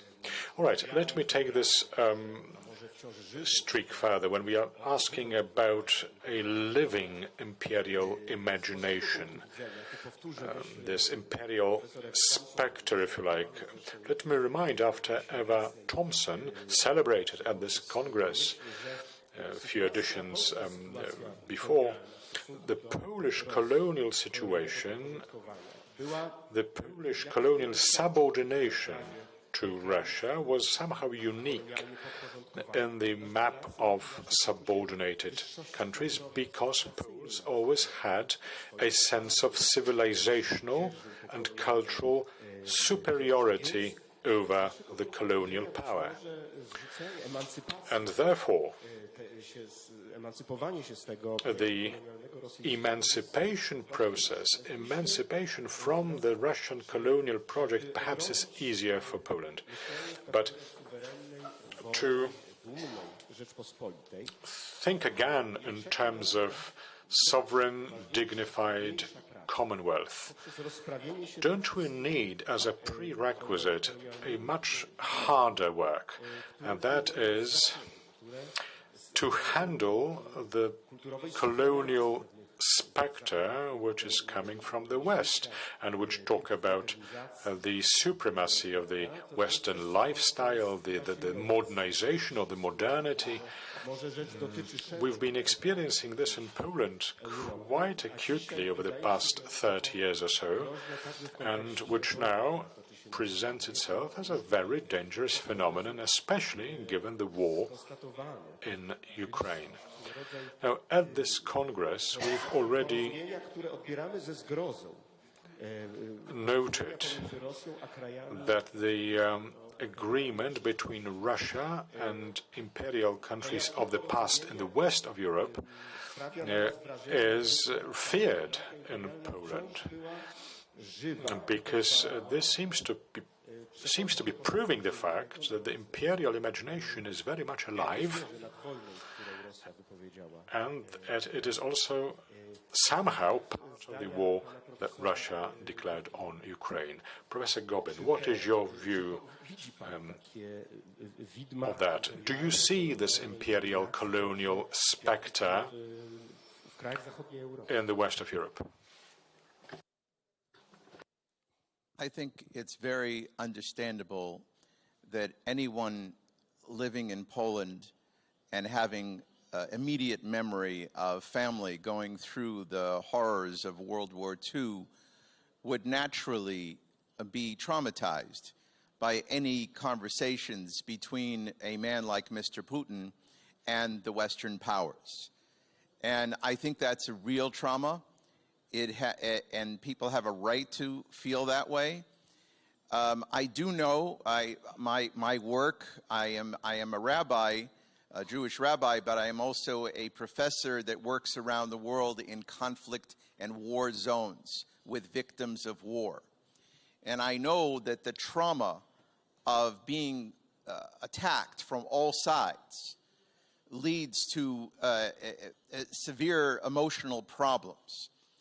And especially when you're being attacked by people on all sides who are imperialists. I worked for many, many years in Syria, for example, surrounded by this.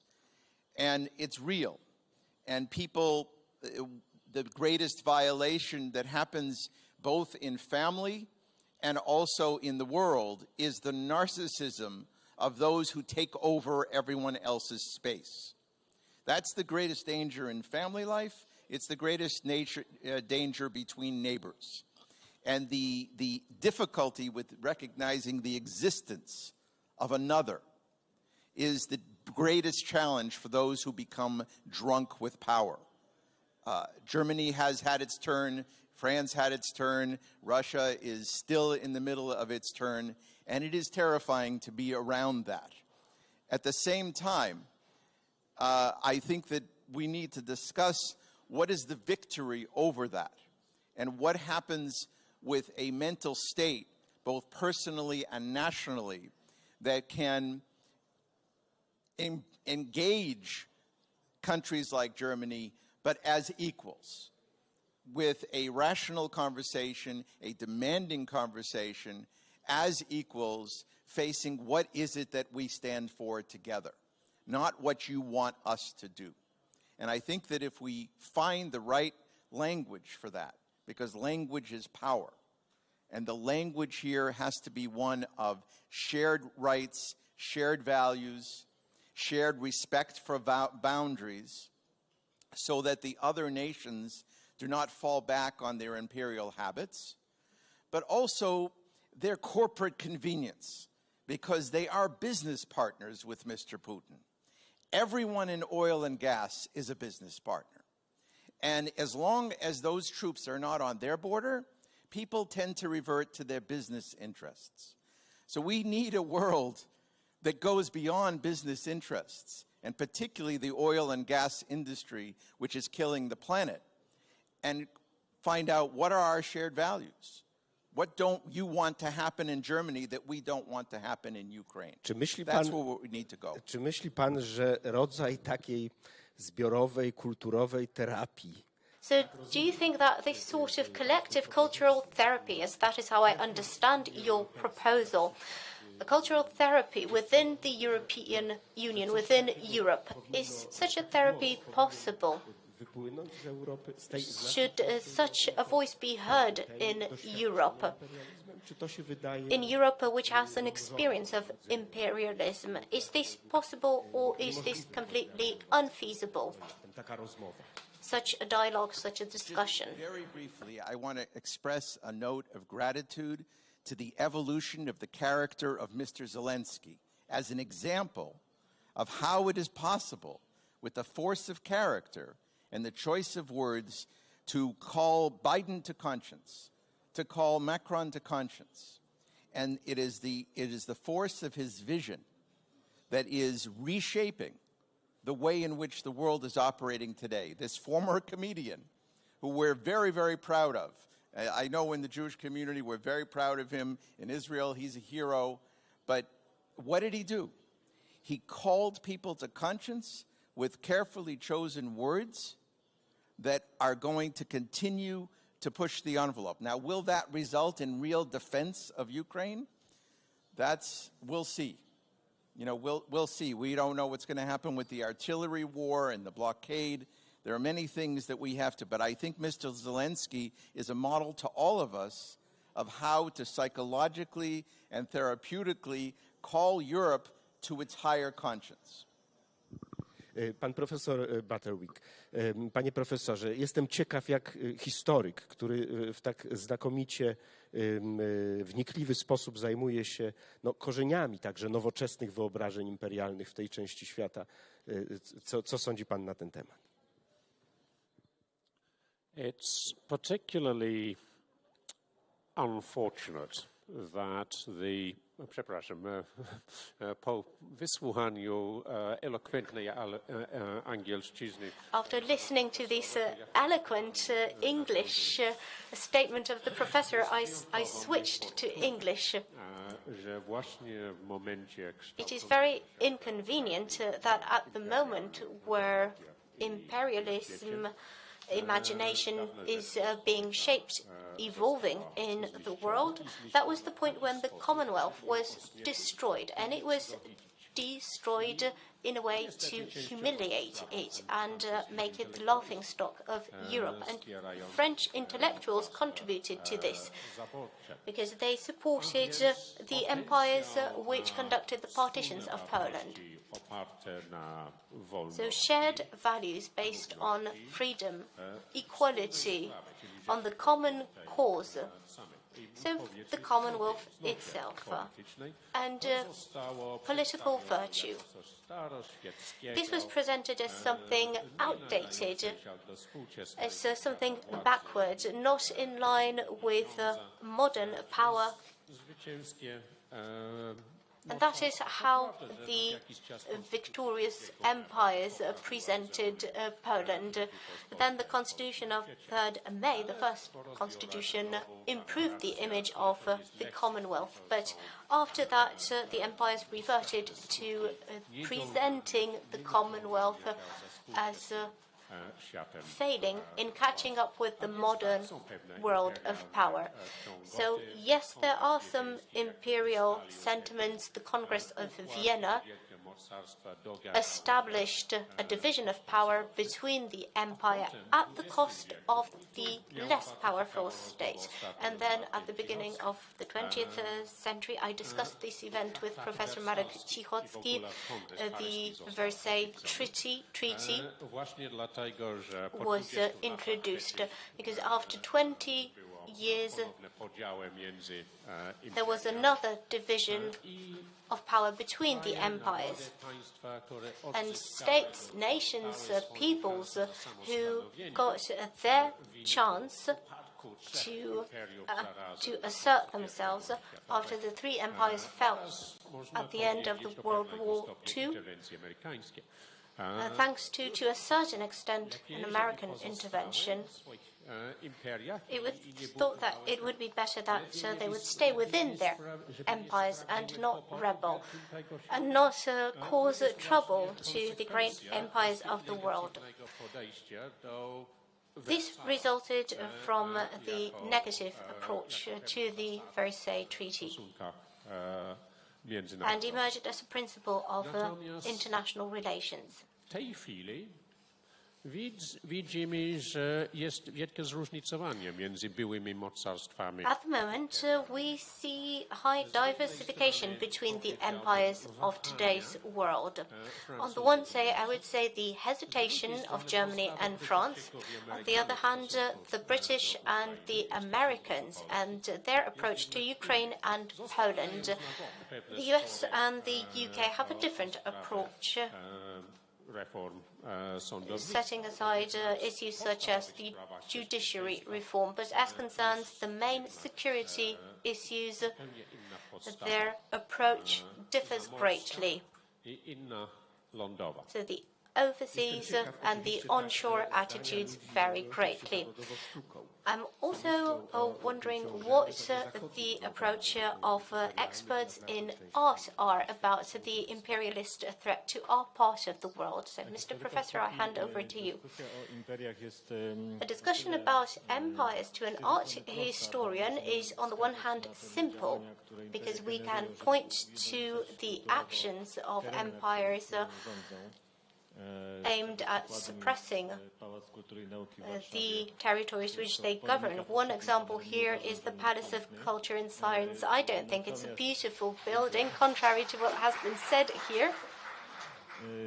A jednocześnie widzimy, jak bardzo to nie działa z perspektywy. At the same time, we see how this fails in the long run. Some cultural groups, some divisions are natural because they stem from historical relations and they can not be overcome or erased. When we look at the map of Europe, we see different boundaries, also the cultural one. When we go to Romania, to Cluj, or to Ukraine, to Czernowiec, we can see that they were influenced by the Empire of the Habsburgs. So those traces are still there, and cannot be erased. So imperial maps are artificial. They cause artificial divisions in Europe. What happened in 1989 is the artificiality of the division between Western Europe and us. To us, it was obvious that Belarus, Lithuania, Ukraine are part of the civilization project that we also are part of, but a new Iron Curtain emerged in the east of Europe in 2004. The current situation in Ukraine is not a surprise to us. So when we look back at the history of Ukraine's independence, of its modern history starting from the 19th century.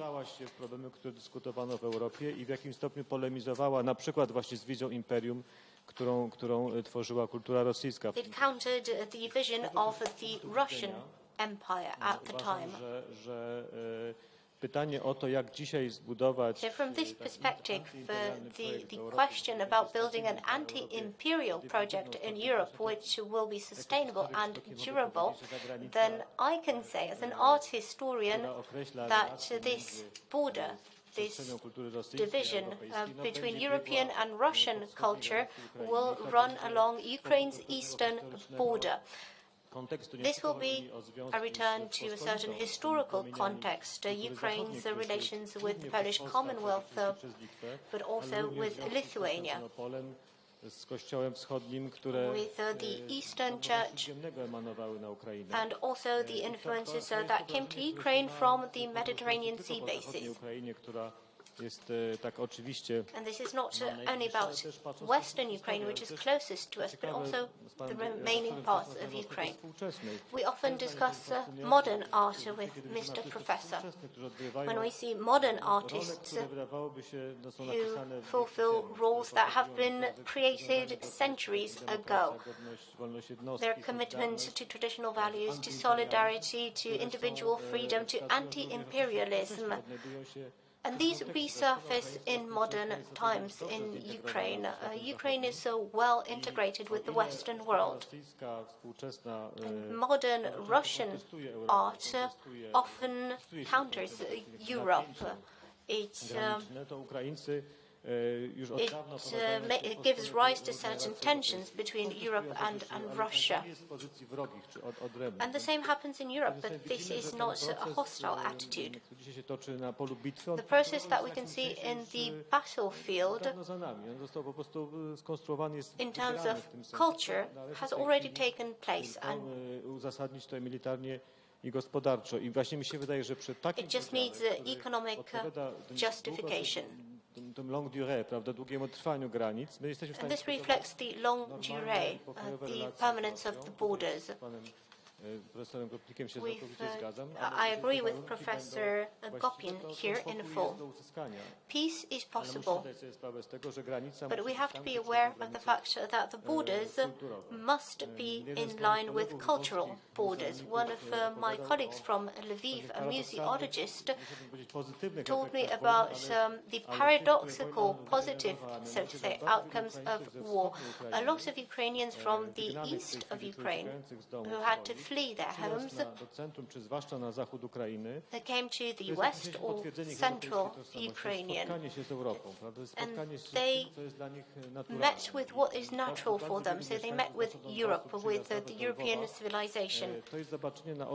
When they came to Lviv, they saw what they had believed in, but they did not see in their everyday life. And now they physically moved to central or western Ukraine, and this speeds up the process of integrating with Western Europe. And this is a paradox. We spoke about architecture. My colleague from Lviv said that though it is a calamity that Ukrainian cities are being destroyed,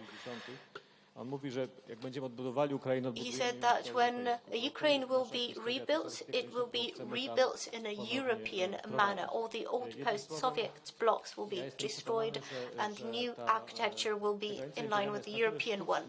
I believe that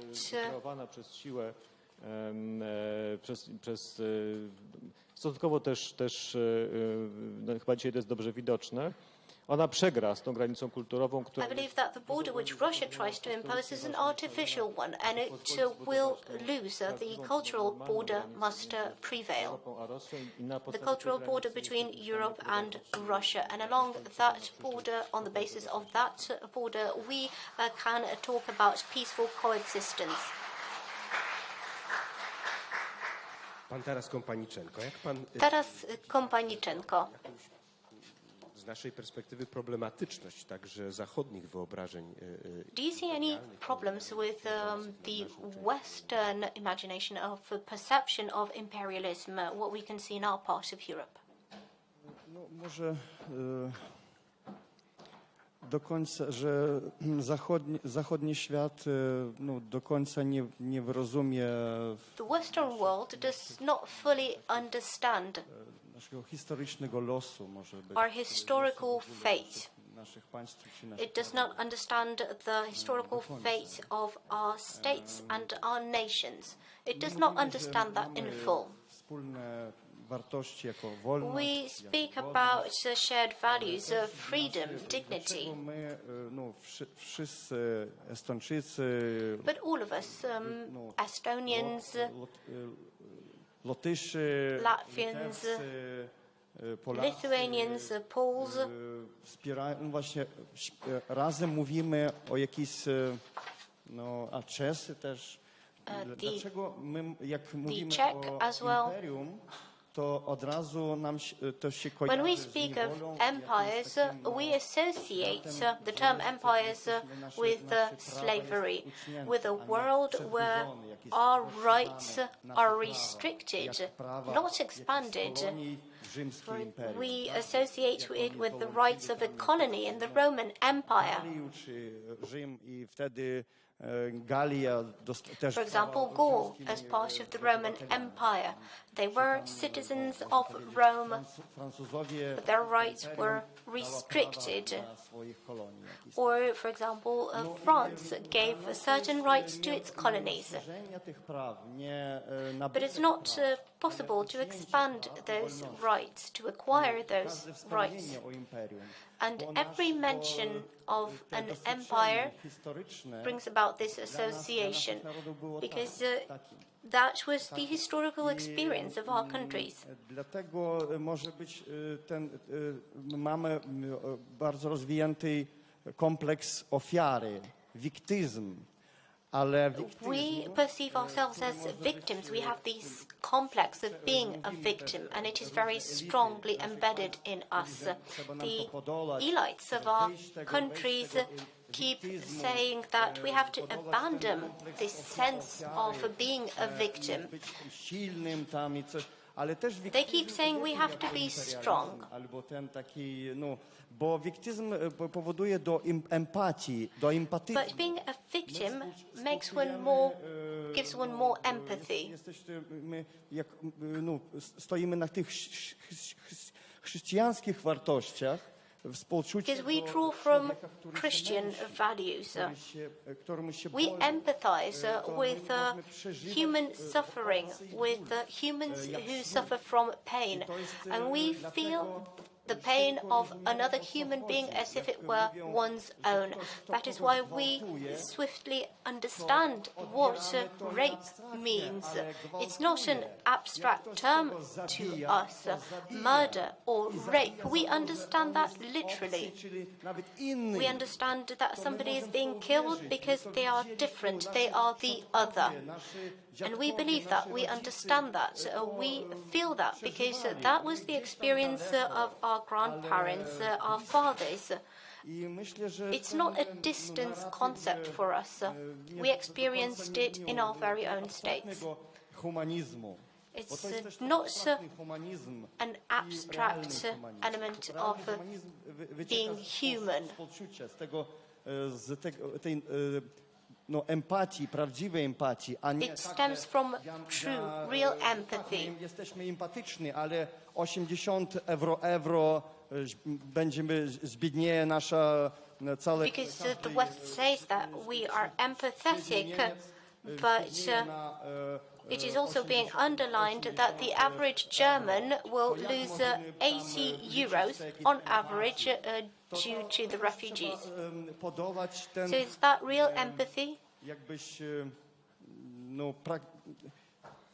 może powiedzieć takiej pragmatyczny, przechowany imperializm, bo to jest taki... This is rather a pragmatic suppression of imperialism.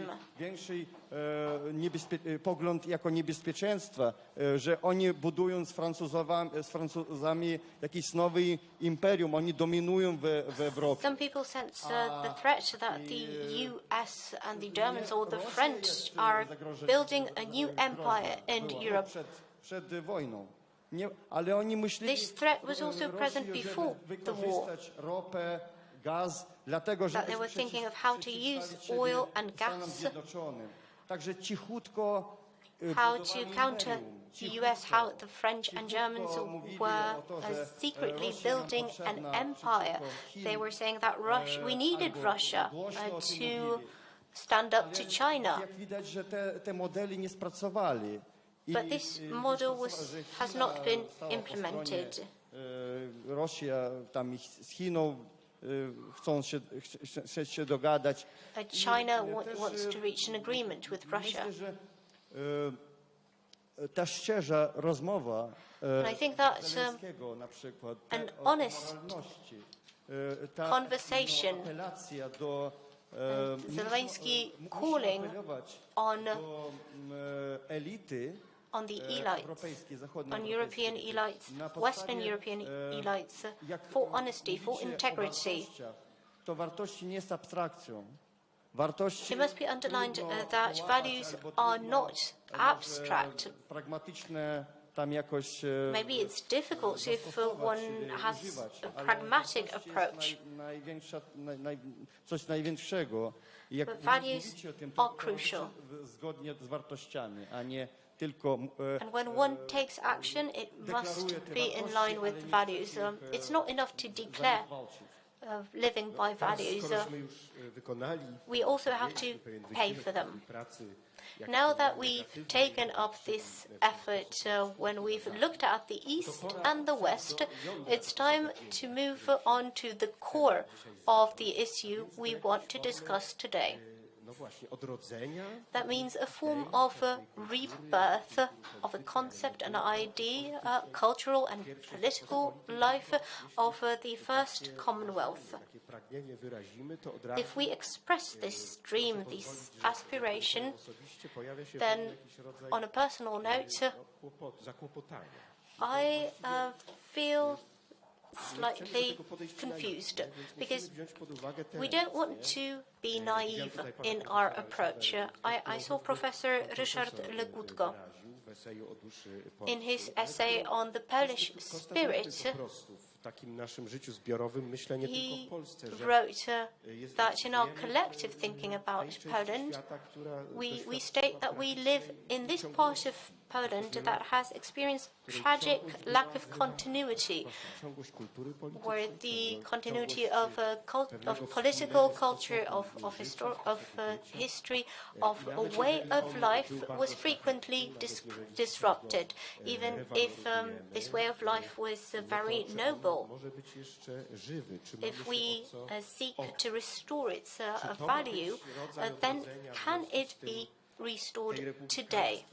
Is there anything left for us to work with?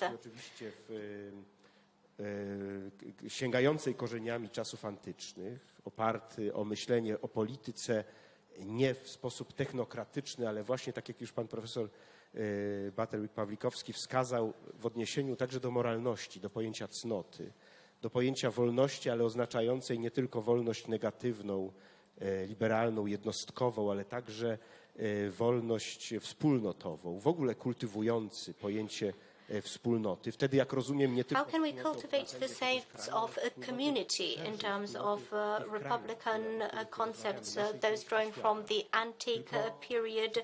How can we avoid a technocratic political approach here? Do we have enough to work with? Is the drive strong enough? Milana Kundery, porwanej Europy, małych narodów. The concept of torn Europe from Milan Kundera has already been mentioned here. The concept of small nations whose very existence is threatened. The nations who are threatened by immediate disappearance, that can be invaded, unaffected by aggression. Tylko czy to nam wystarczy? So we have this experience in Eastern Europe, but is this enough? When we look at reactions to the current war, then we are disappointed. Certain countries of our part of Europe are acting differently, responding differently to the war in Ukraine than we would like them to. Could this follow from the model based of empathy that was mentioned here? So what should we be building this community of free nations on? Where do we seek inspiration for this? Mr. Professor, I'm looking at you. Could you please give us your statement? I just wrote my latest book was on the neuroscience of compassion, because I'm an ethicist. I study philosophical ethics and I apply it to complex things in the world. And it turns out that there's a different neural pathway for compassion and for empathy. And empathy is a neural pathway of sadness at the pain of another. And our civilization tends to emphasize that we should feel bad for people who are suffering in war zones. The problem is that human beings get exhausted by feeling terrible, and it doesn't sustain, and they look away eventually. But compassion is a joyous effort to care for another. It's the pleasure of enjoying family and love and solidarity with other people and serving them.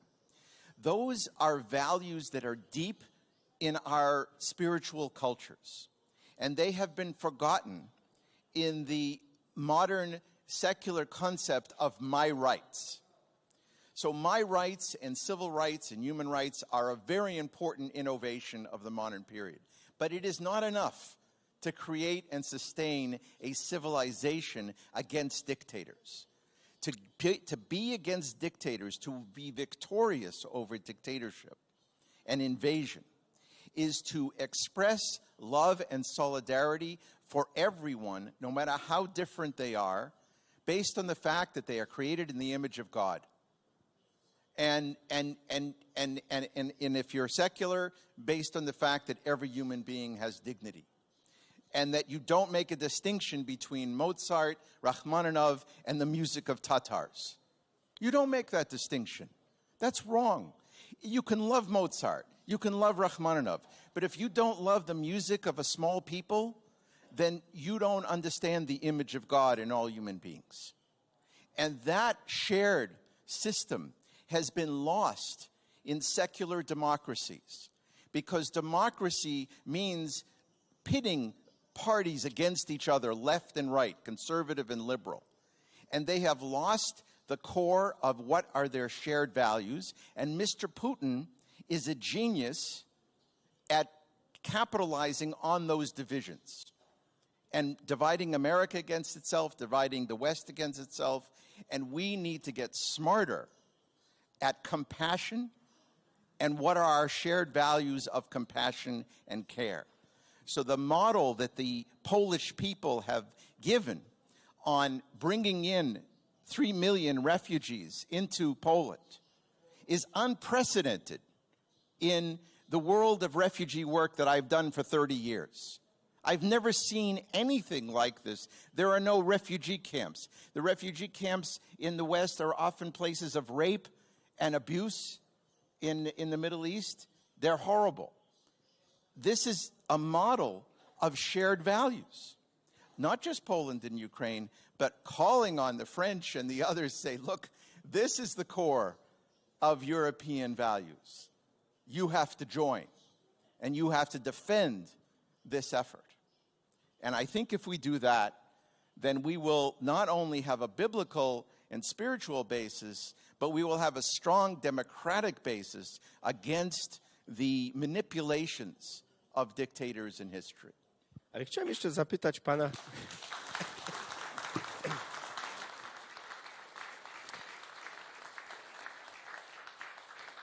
Chciałem jeszcze zapytać pana o ideę. I would like to ask you about the ideas. Now, the Polish researchers of the first Commonwealth nobleman's democracy here, they noticed an interesting historical coincidence. At a time when the first Commonwealth went down, then the American Republican culture grew. Now, is there anything in the American model of democracy that should be promoted here in Europe as a type of political culture, inspiring perhaps to us? Not guns. I mean, we have our problems. We are not the model here. We have much to learn from you as we have some things to share. I think that the sacredness of the Bill of Rights as a foundational document of the United States is a wonderful model. But I think the two-party polarizing system of democracy has some weaknesses. It's a legalistic and materialistic arrangement that doesn't have sufficient positive compassion, positive values. I mean, again, what Reverend Tory pointed out, and what I found out here, it it would be unheard of in the United States for 3 million refugees to immediately have health care. Half our population doesn't have health care. We're a selfish society. And we haven't grown up yet. We're still very immature in terms of what community is. And I think that, so you have things to teach and remind the world of. And I think that Ukraine and the Ukrainian people are reminding us of what is essential and important. But we cannot be united just by hatred of Putin or just by rejection of the Russian people. Because it is absolutely true also in our spiritual traditions that we think in our mind about the mother of the Russian soldier. In the end, we want her to join us against the dictator. And so we have to have strong, compassionate values and solidarity and good defense, but we have to have an invitation so that eventually the dictator is rejected. I mean, I know you're not happy with the behavior of Germany right now, but look at this between now and 1939. I mean, what if, God forbid, this was 39 and you had it from both sides again? So let's acknowledge people's progress and build a wider tent based on shared values. And Poland has a noble history of diversity in the great era of the Polish Empire.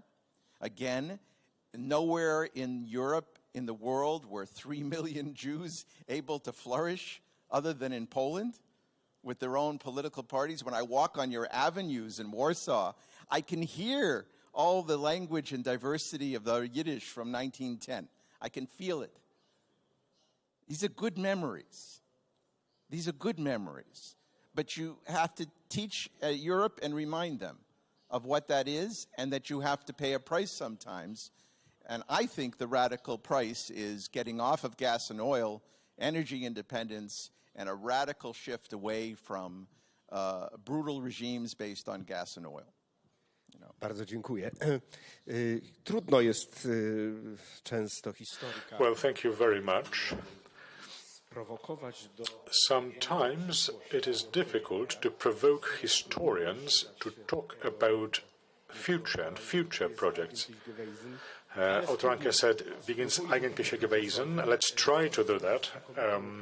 Now that we have this excellent opportunity to be hosting one of the greatest scholars of the Polish 18th, in the Polish 18th century, what questions are worth asking about the Polish rebirth, ancient tradition, perhaps? Well, thank you very much for this provocation. Now, the first point I would like to make in relation to what I have just heard. Now, what unites and divides nations in this part of Europe is trauma, suffering, genocide. As so many misfortunes, so much dysfortune occurred here over the past 200 years, that the degree of misfortune further divided the nations and induced them into sometimes murdering each other. So there is this common trauma, somewhat different than the trauma that comes from the Tsarist oppression. But we should keep it in mind, and remembering about that is quite positive. Now, the first Commonwealth of Poland, which was not the first republic for Ukrainian, Belarusians, Lithuanians or Latvians, it was the first Commonwealth for the Poles only because they had the second. In the 16th or 18th century, nobody talked about the first republic, the first Commonwealth. Now, can that be in any way a uniting factor? To a certain degree, yes, but I would discourage you from hanging the emblems outside of your window of the Hadziacka Union and expecting that Belarusians and Lithuanians would gather together under the banner of Poland. This is not quite right. Certain, say, Jagiellonian fantasies needs to be put aside. As with Giedroyć and Mieroszewski, despite the change of governments, this has been the basis for Polish foreign policy over the past 30 years. Ukraine, Belarus, Lithuania, if they are free and independent, Poland will be free and independent. If there is no freedom and independence for Belarusians, Ukrainians, Lithuanians, there is no such freedoms without free and independent Poland. This is by no means a new thought, but that is quite fundamental.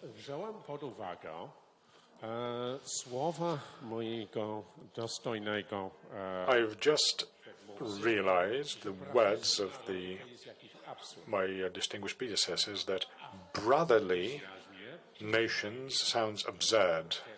And an enthusiastic expression, we oftentimes use the term brotherly nations, not the sort of brotherhood, of course, that Russia wants to impose on Ukrainians. God forbid. But yet there is this temptation to think about Ukrainians, Belarusians, Lithuanians as their, shall I say, younger brothers and sisters. This can be extremely irritating and to them. Can't we just speak of them as brothers and sisters? One great Pole was audacious enough to speak of Jews as our elder brothers. But I'm not sure if this is exactly needed right now. Why don't we start from the current situation? And that is the situation of massive solidarity of Poles towards Ukrainians. Quite amazing, as Rabbi Professor mentioned. Now, on this basis, there may be an opportunity to engage in an open discussion among the historians about the First Republic of Poland. The stereotypes of the lordly Poland sucking blood out of the Polish farmers and workers is still there. Quite wrong. I mean, it's not entirely true as a stereotype. Or the Ukrainian throat slitters murdering Polish landowners. That's a stereotype as well. I think the Republican values provide the best opportunity for this discussion, better than the social relations, perhaps, or religious relations. Yes, there was coexistence and tolerance, typically peaceful, but it was quite asymmetrical. Let's admit that. It was non-symmetrical. But Republican values, shared love for freedom, Cossack freedom is quintessential in terms of the Commonwealth values. They would actually practice this freedom in a more democratic and direct manner. What is Polish nobility compared to the Polish nobility gathered at sejmiks, at parliaments?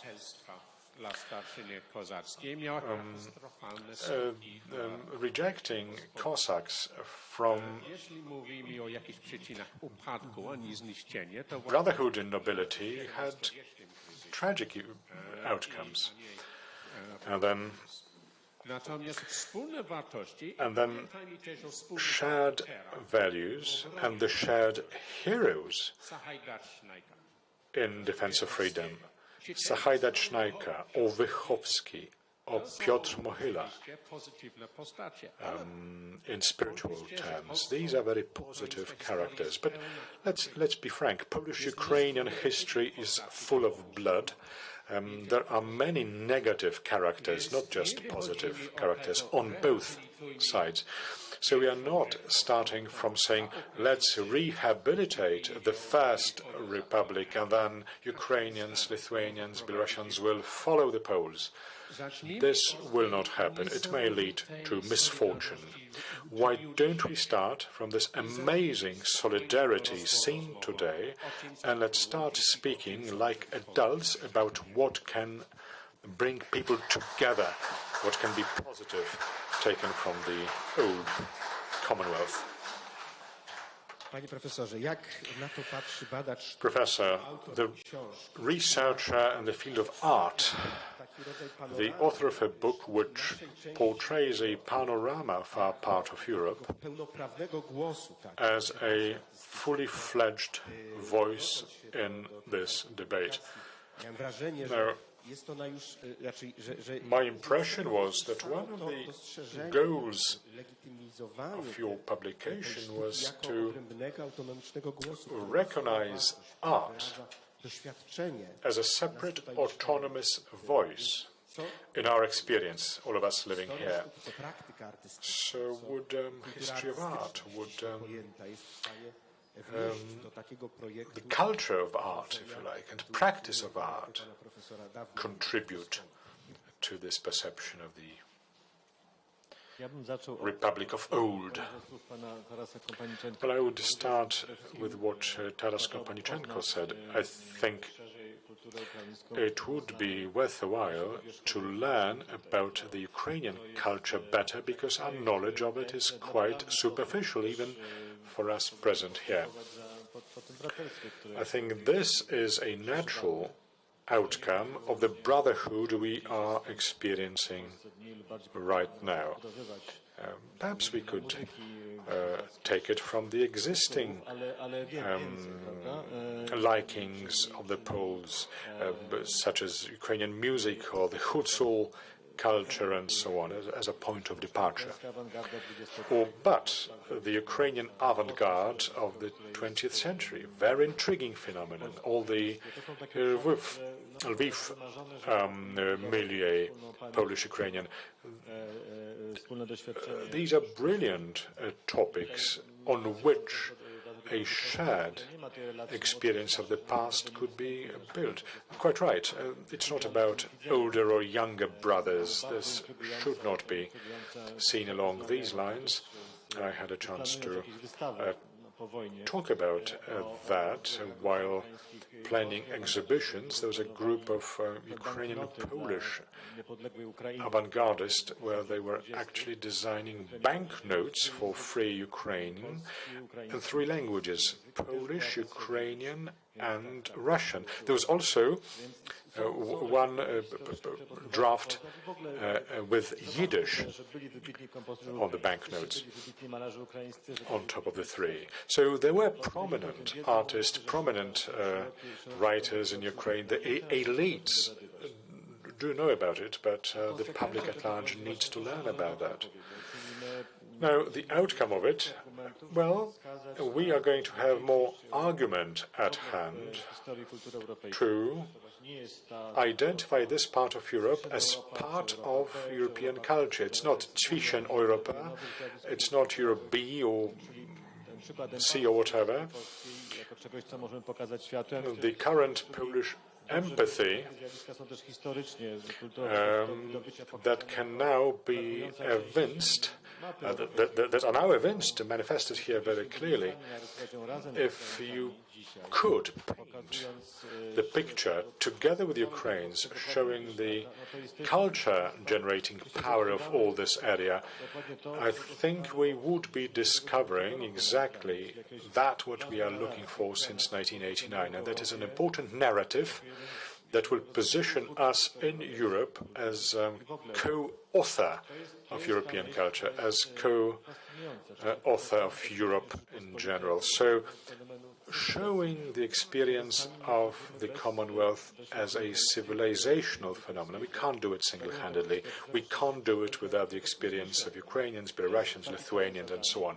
And this is a major task for us.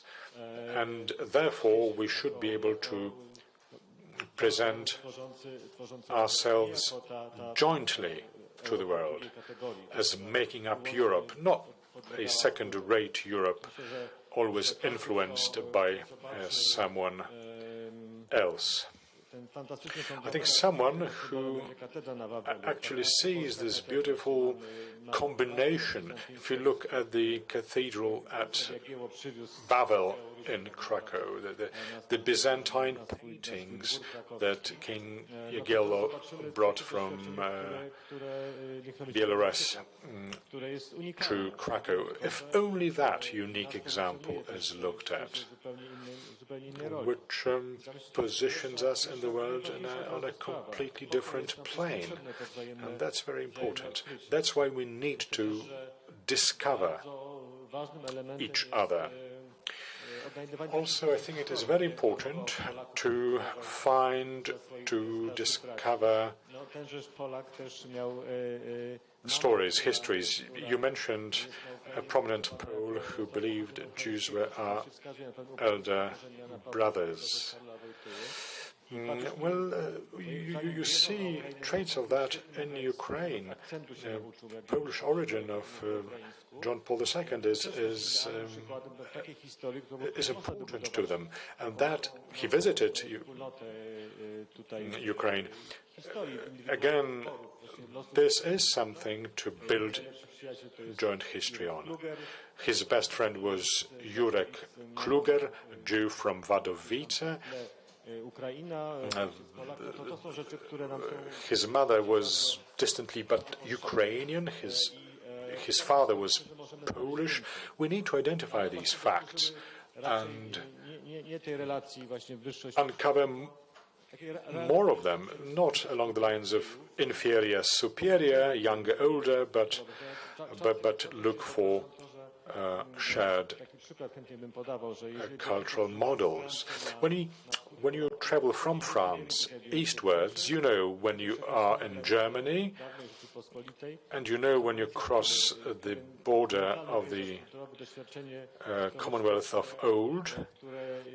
And here, a unique historical experience opens up, equally important as the one in the West. Maybe the empathy we can see towards Ukrainians and the assistance given to them, maybe that is also something we can build our future on. And to conclude, a few points related to my field of interest, art history. How many Polish-Ukrainian, Polish-Lithuanian, Polish-Belarusian have we got which have not been uncovered? Jerzy Nowosielski, a well-known Krakow Orthodox painter, icon painter. He was under strong influence of Ukrainian painter Boychuk. They had a school. He had a school in the 20s, and this is where he studied. And his experience of art, his art, cannot be understood without this affinity that he had to them. Also, I think if you go to Lithuania, Čiurlionis is a painter, the national Lithuanian painter, educated in Warsaw, a musician, a composer, and a painter, in fact. He operates between the two countries, between the two capitals. Well worth promoting. There was an avant-garde in the 30s made up by Poles and Ukrainian artists too. There are very many such developments.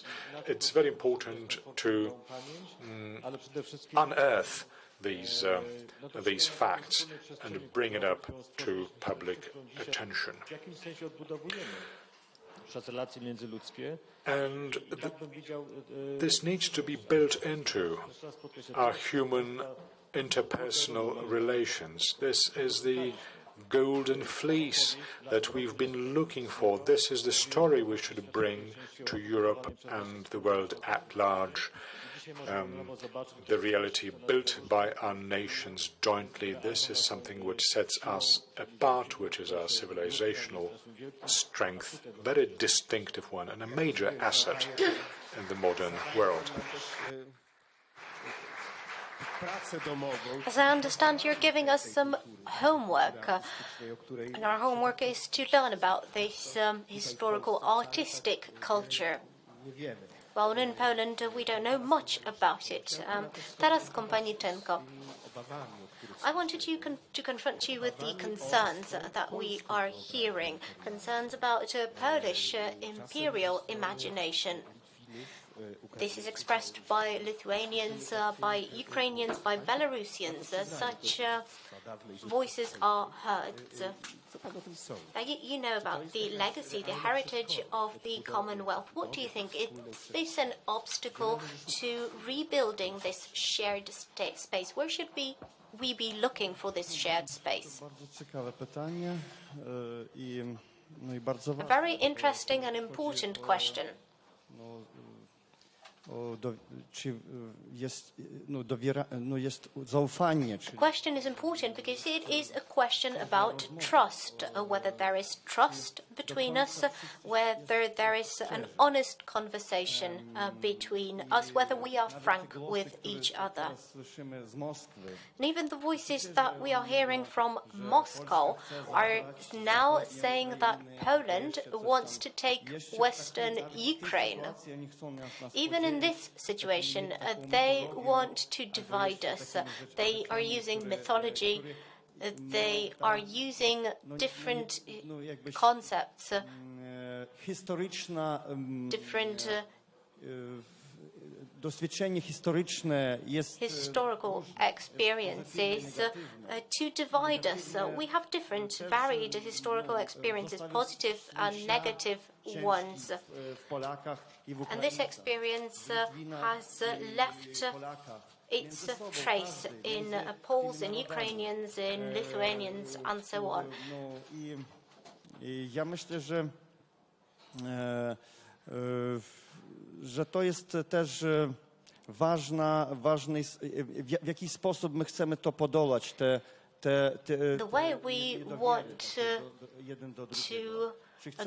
go about this lack of trust towards each other is important. Whether we want to impose our historical imperative on the other, whether we want to say that only our historical imperative is true and everyone has to succumb to our historical narrative. For example, the Polish historical narrative. And everyone has to adjust their story to the Polish narrative. Whether Poland wants to impose its narrative and make everyone confirm that its narrative is the right, the beautiful, the true one. Pierwszej Rzeczpospolitej wygląda nie dlatego, że Rzeczpospolita nie miała cnot i nie miała... Some people idealize the first Commonwealth. The first Commonwealth was not lacking in virtue. Ważnej roli w ogóle. It did play an important role in the existence of Ukraine, Belarus, and other territories. It spread court, noble culture.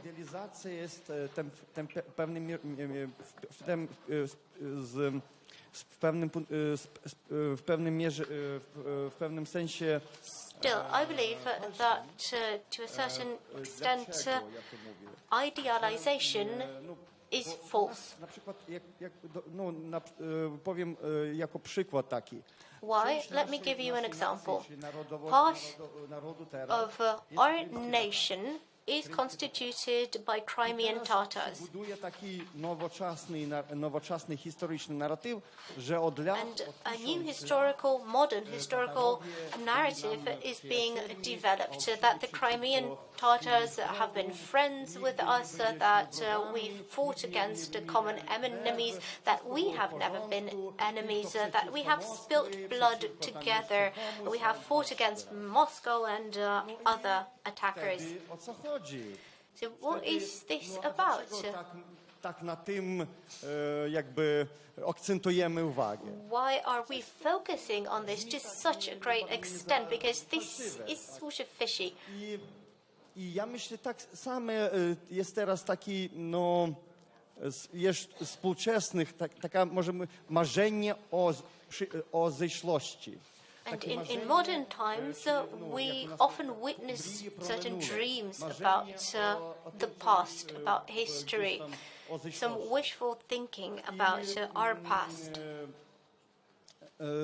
I to tak samo no, teraz budujemy, że pozytywne z Polakami zwykle walczyli przeciwko Turkom. There is also a positive narrative being built about our relations with Poland, that we have been fighting against the Turks, against Moscow, and so on. We are only emphasizing the positive aspects and hushing over the negative events of our past.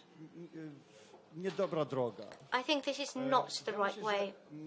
Jak mamy doceniać nasze porozumienie i nasza If we are to appreciate our agreement, the brotherhood we have regained, the new level of brotherhood that we are enjoying, if we are to succeed in repairing these relations,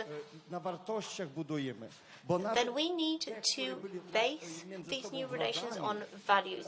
Even those who had been enemies,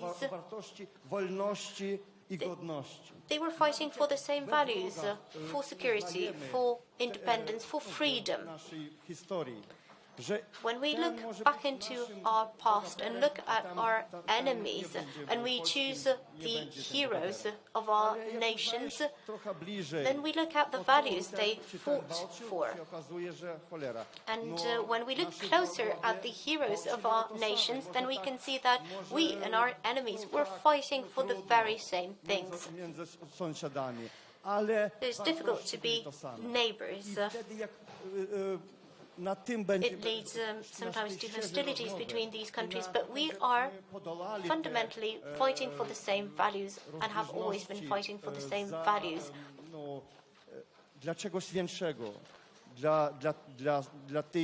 We were fighting for something greater, for something eternal.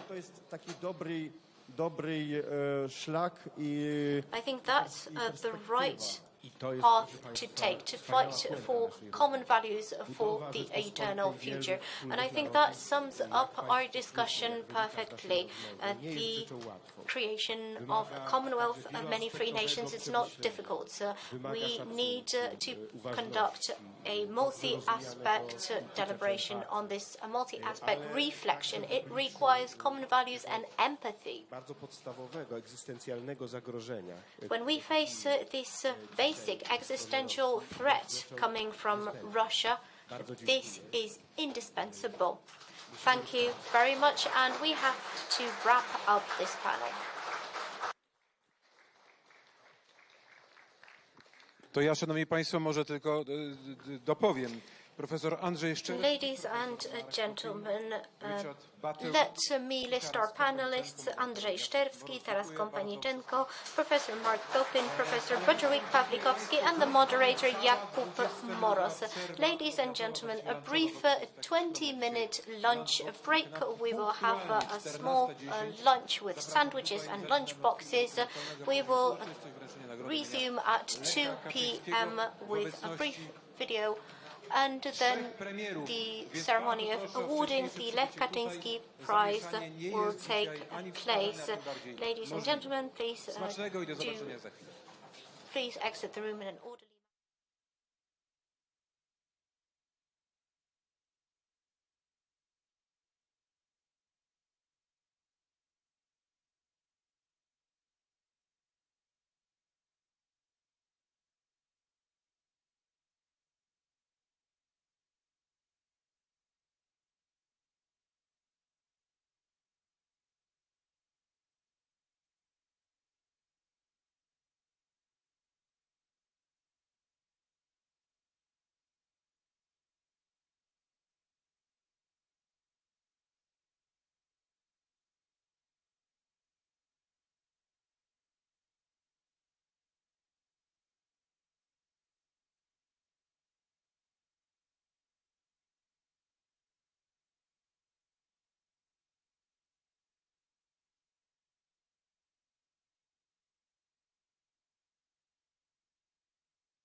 Szanowni Państwo, 12. Kongres... Ladies and gentlemen, the 12th Congress of Poland, the great project, is slowly coming to an end. We are nearing perhaps the most important part of the Congress, which crowns its first day. Prezydenta Lecha Kaczyńskiego, ale wcześniej pokażemy krótki... We will now award the Lech Kaczyński Prize, but before that we will show you a documentary about a person very important to the Congress. I would like to hand over to Professor Zbigniew Krasnodębski. Dziękuję bardzo. To jest film o Thank you. The documentary is about Marina Miklaszewska. As I've said in the introduction, this Congress owns a lot to her. She was one of the co-creators of the Congress. This is the first edition taking place without her.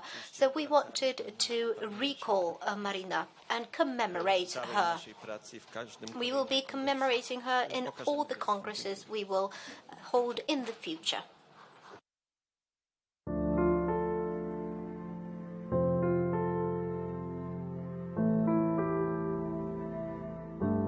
Miklaszewska była, a właściwie dla mnie wciąż jest. Marina Miklaszewska was and still is to me, because I cannot make do with the fact that she's no longer with us. She was a very sensitive person. She was always on the search for beauty, for goodness. Tego, co najważniejsze. She was always on the lookout for the most important things in life. She had this internal courage to say what she was really thinking. I really enjoyed talking to her, because we had a special understanding, an understanding I cannot find with different friends of mine. So many topics are now taboo, and they cannot be discussed. Some are attempting to stifle those topics, to negate them. And I could talk to Marina about everything.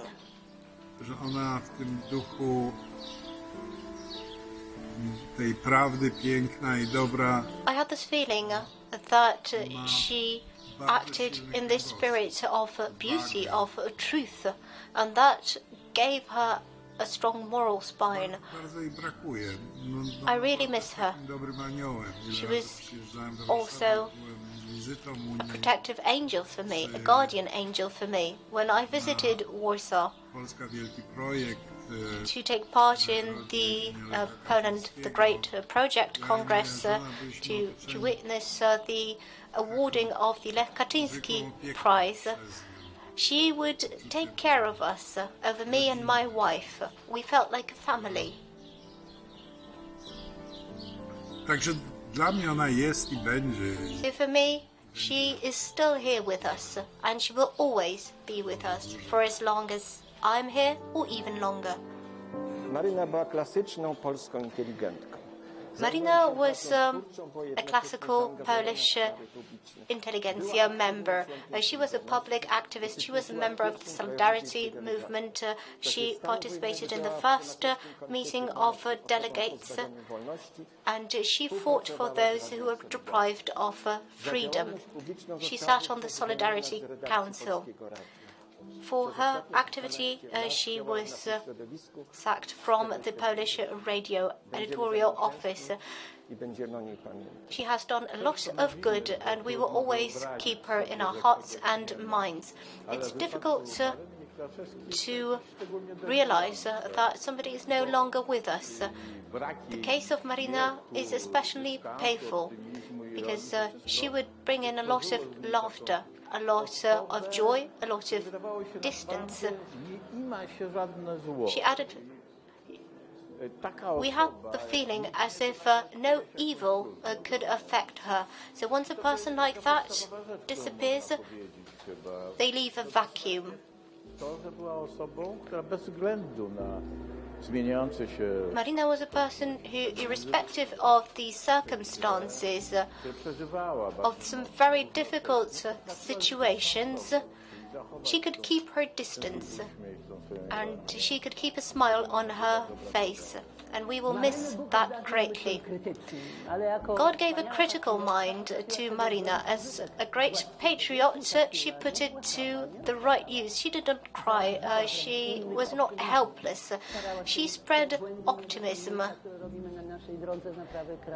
She did everything to repair the mistakes we made on the path to rebuilding our country. She had a great spirit and a strong heart, and she sensed and felt things more deeply.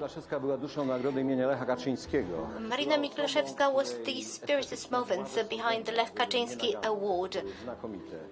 She wanted the prize to be awarded to people beyond reproach, to really outstanding figures. I met her in 2015 when I conducted a series of interviews for a book I was working on. I believed she was a very important figure in the opposition. She perceived reality with a great distance and at the same time was aware of the actual circumstances.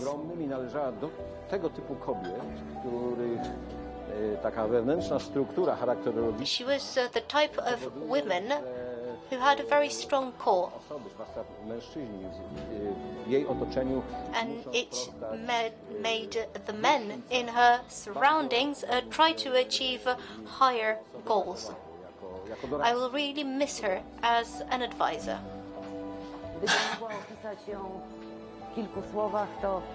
If I were to describe Marina in a couple of words, I would say beautiful, noble, great sense of human, an internal glow from within, which could be felt physically. She was a woman of concepts, of ideas.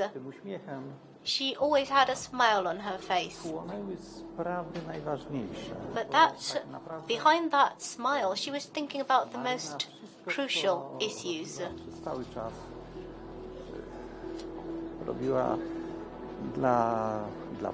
Marina did everything she did for Poland.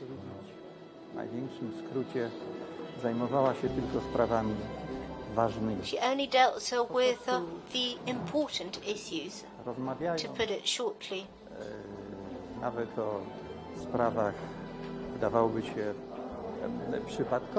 And even when we discussed issues which seemed to arise as a coincidence, Marina would always say that she wanted Poland and the people of Poland to be more beautiful, to be wiser, to leave something important behind us.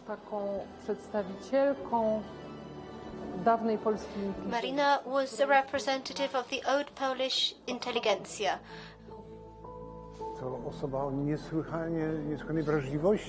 She was a person with incredible sensibility, but also a creative imagination. She was very dynamic, she was beautiful, attractive, and very hard-working. And she was making all the people around her work much harder too. I can't believe that Marina is not with us anymore. To me, she is still here with us, and I think she always will be. I have about 10 people who are always on my mind, in my memory, and they come back to me in my thoughts, and she is one of them. I met Marina. I met a human being who shared the same views, the same aesthetics in terms of arts. She believed the same issues were important in terms of our country. She was very close to me because I was very close to Marina.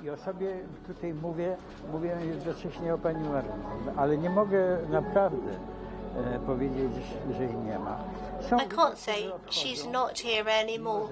There are people who leave us, sometimes silently, sometimes painfully.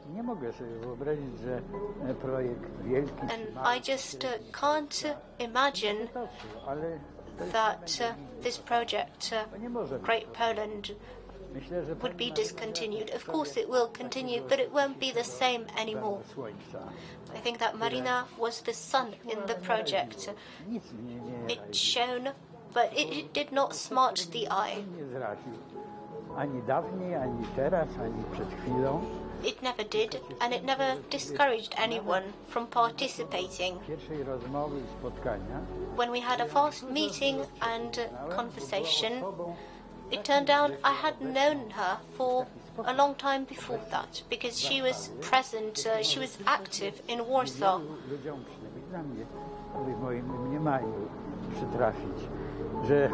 And I was one of the very few people who had the opportunity to meet people like Marina, her sisters, the people from her immediate family.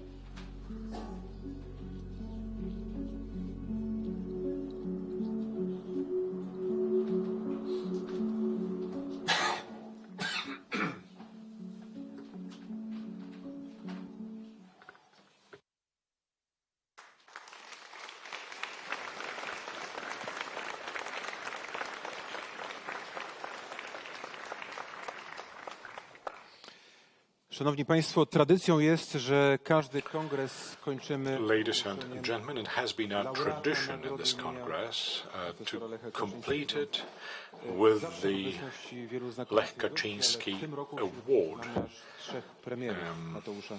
And we have three special guests, Mateusz Morawiecki, Jarosław Kaczyński and Piotr Gliński, the three prime ministers of Poland.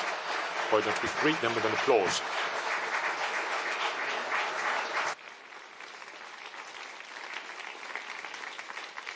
Na scenę zapraszam teraz profesora Zdzisława Krasnodębskiego. May I ask on stage Professor Zdzisław Krasnodębski, who will give the verdict of the jury of the award.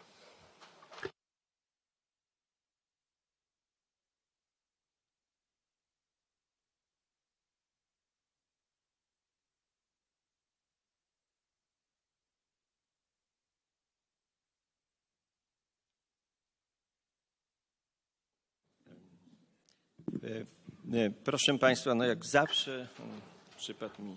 Ladies and gentlemen, as always, it is my great honor to read out the decision of the jury.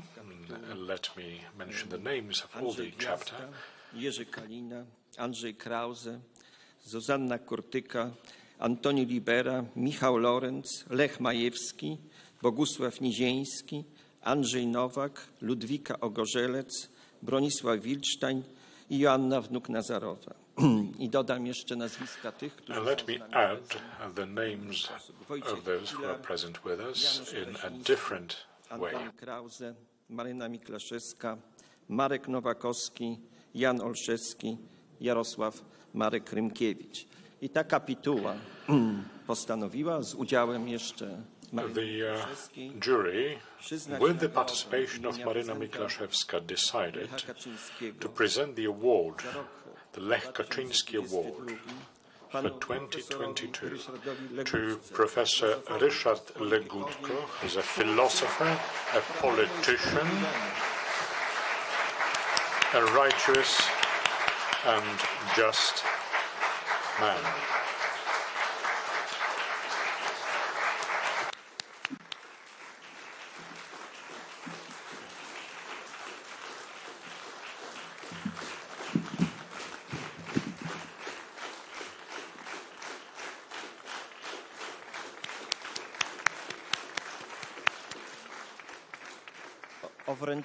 O wręczenie nagrody poproszę pana premiera Jarosława Kaczyńskiego. May I ask Prime Minister Jarosław Kaczyński to present the award.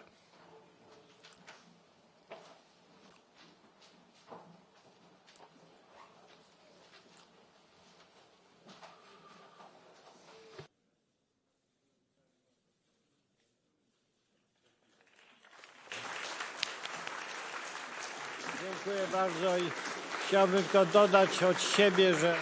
Well, thank you very much. For myself, I just wish to add that The lack of Marina is very, very painful. She is a very talented person too, as the word talented was not mentioned on that film. Thank you. Dziękuję bardzo, szanowni państwo. Thank you very much, ladies and gentlemen. The laudatory speech will be given by Professor Adrian Vermeulen. I hand the floor to you, Professor.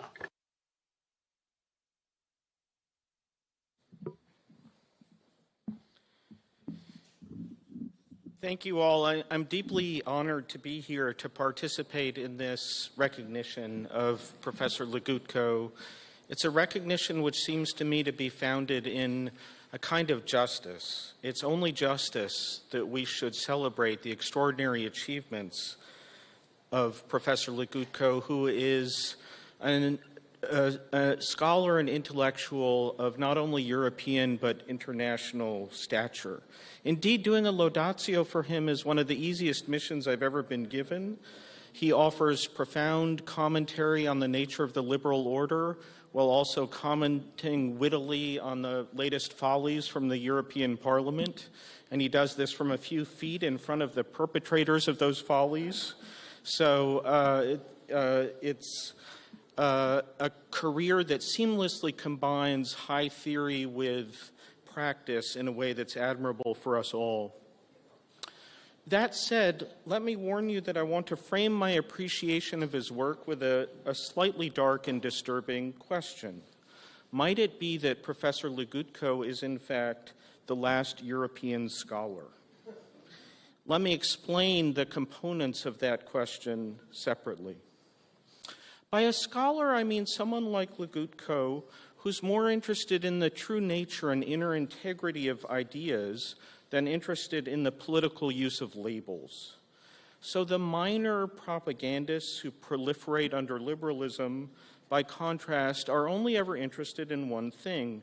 They're interested in how to instrumentalize and colonize concepts and put them to the service of the liberal order. The rule of law becomes the rule of liberal law. Democracy is redefined to mean voting in accordance with liberal principles, and so forth.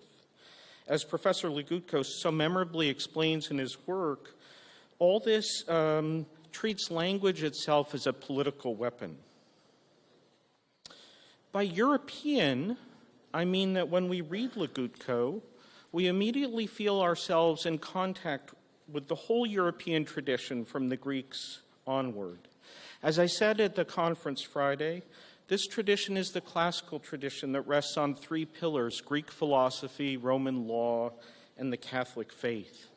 It is positive and substantive. It predates liberalism, and it offers a universal vision that liberalism finds threatening in the extreme because it wasn't created by liberals, and despite their efforts, it resists being refashioned in the image of liberalism.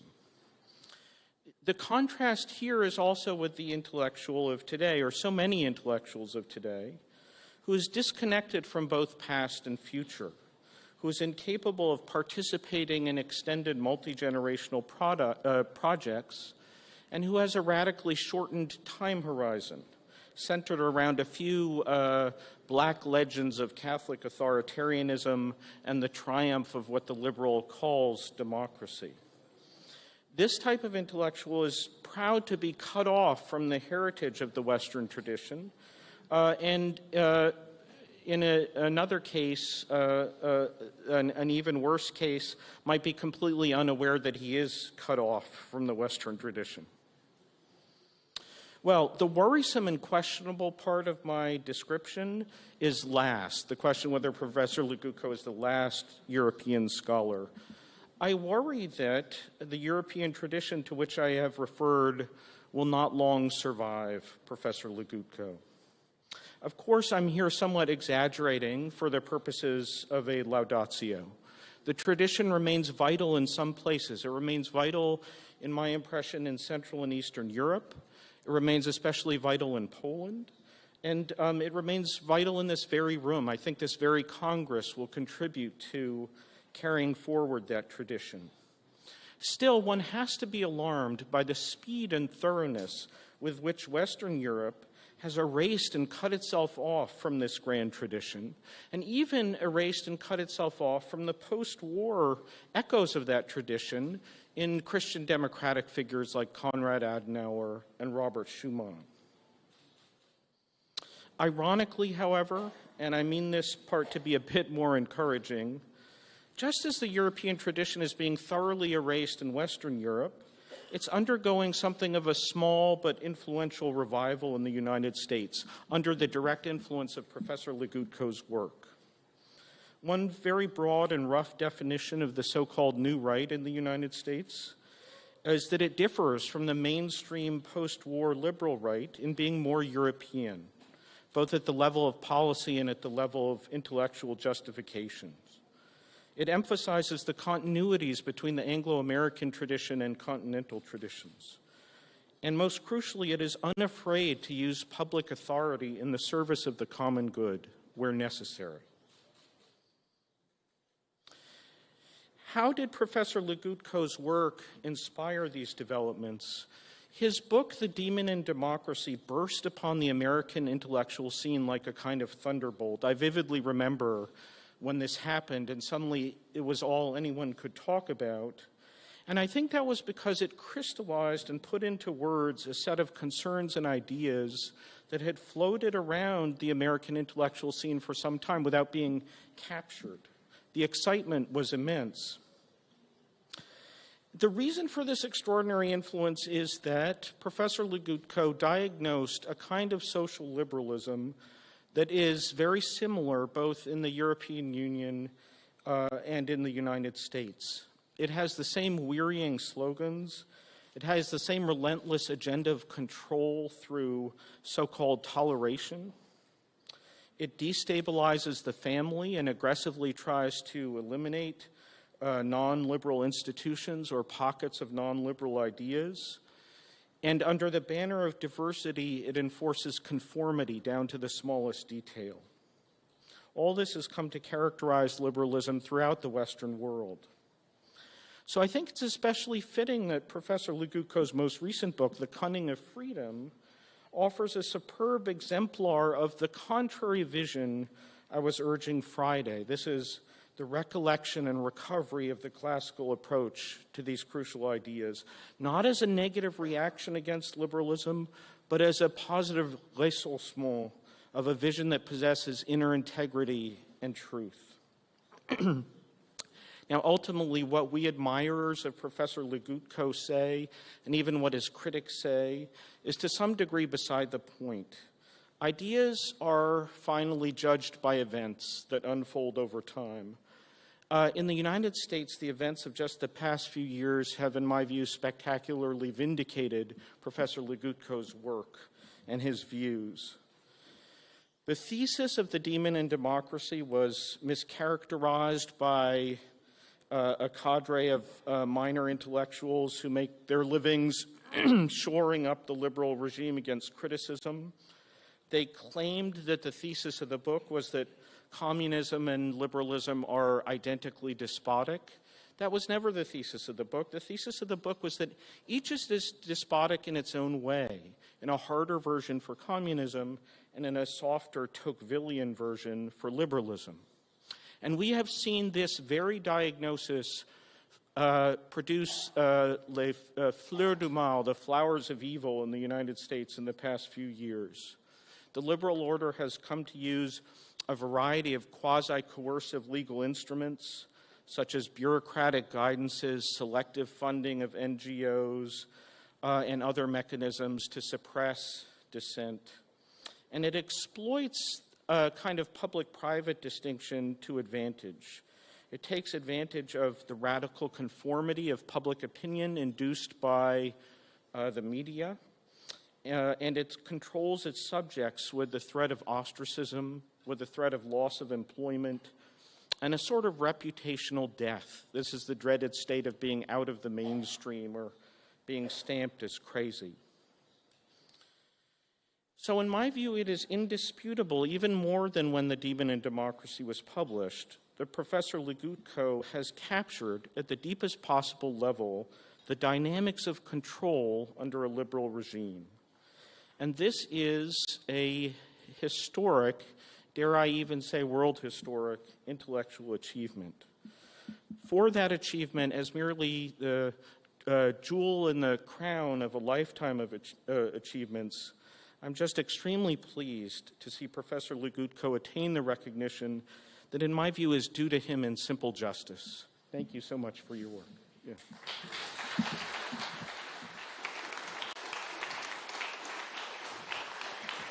Thank you, Mr. Professor. Professor Adrian Vermeulen. Państwo bili brawo laureatowi. Ladies and gentlemen, you applauded the laureate, but he has something to share with you, and that is a mini lecture.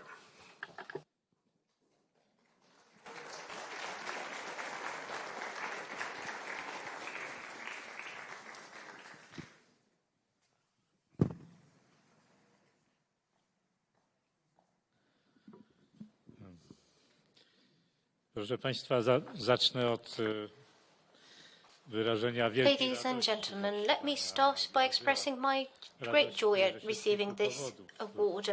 There are several reasons for this joy. In previous years, this award was given to outstanding representatives of our culture, and I'm using the word outstanding in a descriptive, not a polite sense.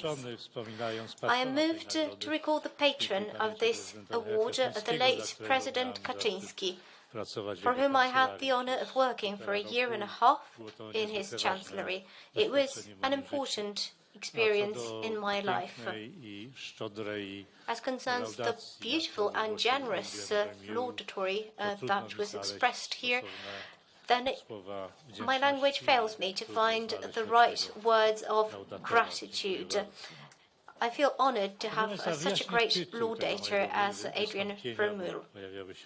Let me explain the title of my talk. Some people thought I would give a speech on ornithology.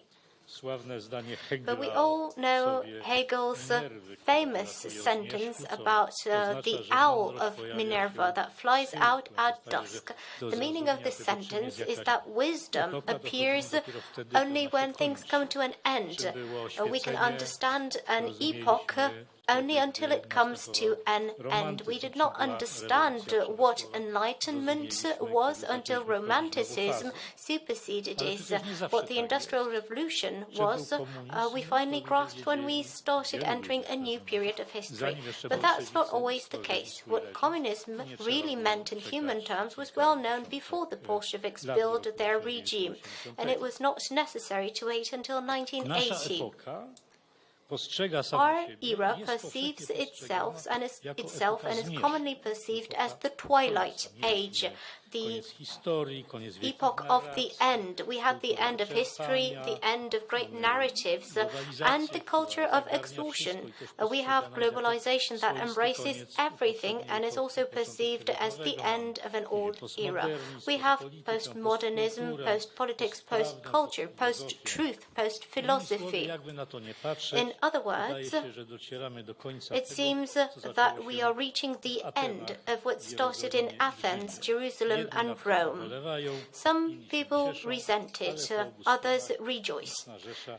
On both sides, the vast majority seems to agree that we are witnessing the end. And where is the owl of Minerva in our times? It's not easy to find that owl, though we have so many wise people also in this room. The word wisdom itself has lost its luster, and the place of today's sages is legitimate only in fantasy tales. Wisdom had something to do with an accurate, holistic view and a subtle perception of the particular, albeit from the perspective of the complexity of the whole, the destiny of man or of a nation or of the moral order. Today, knowledge has become fragmented, broken down into incompatible, detailed disciplines, and its effects are quantifiable. which by no means educates us towards wisdom. On the contrary, there are dozens of other reasons for reluctance or lack of respect for wisdom. The constant emphasis on having fun, playing games, making faces, and pretending. Apart from that, we have the deafening mass culture and mass communication putting into our heads ready-made ideas that we do not have the time to reflect upon. We know all this, but the consequence is that there is little self-awareness today. Our era does not recognize itself well and is not even particularly interested in such self-knowledge. It lives in its own illusions. It lives thanks to its own illusions. It lives on the illusion of being open, whereas in fact it is rigid and dogmatic. Thinking in terms of the end of the epoch and the beginning of a new one is, in a way, an invitation to dispense with wisdom and creates a self-fulfilling mechanism. Since the great narratives, Christianity and classical metaphysics are over, why bother to learn about them? We can only learn why they should be thrown away. The reason being that they represent a world of discrimination, intolerance, inequality, a world that we are just overcoming.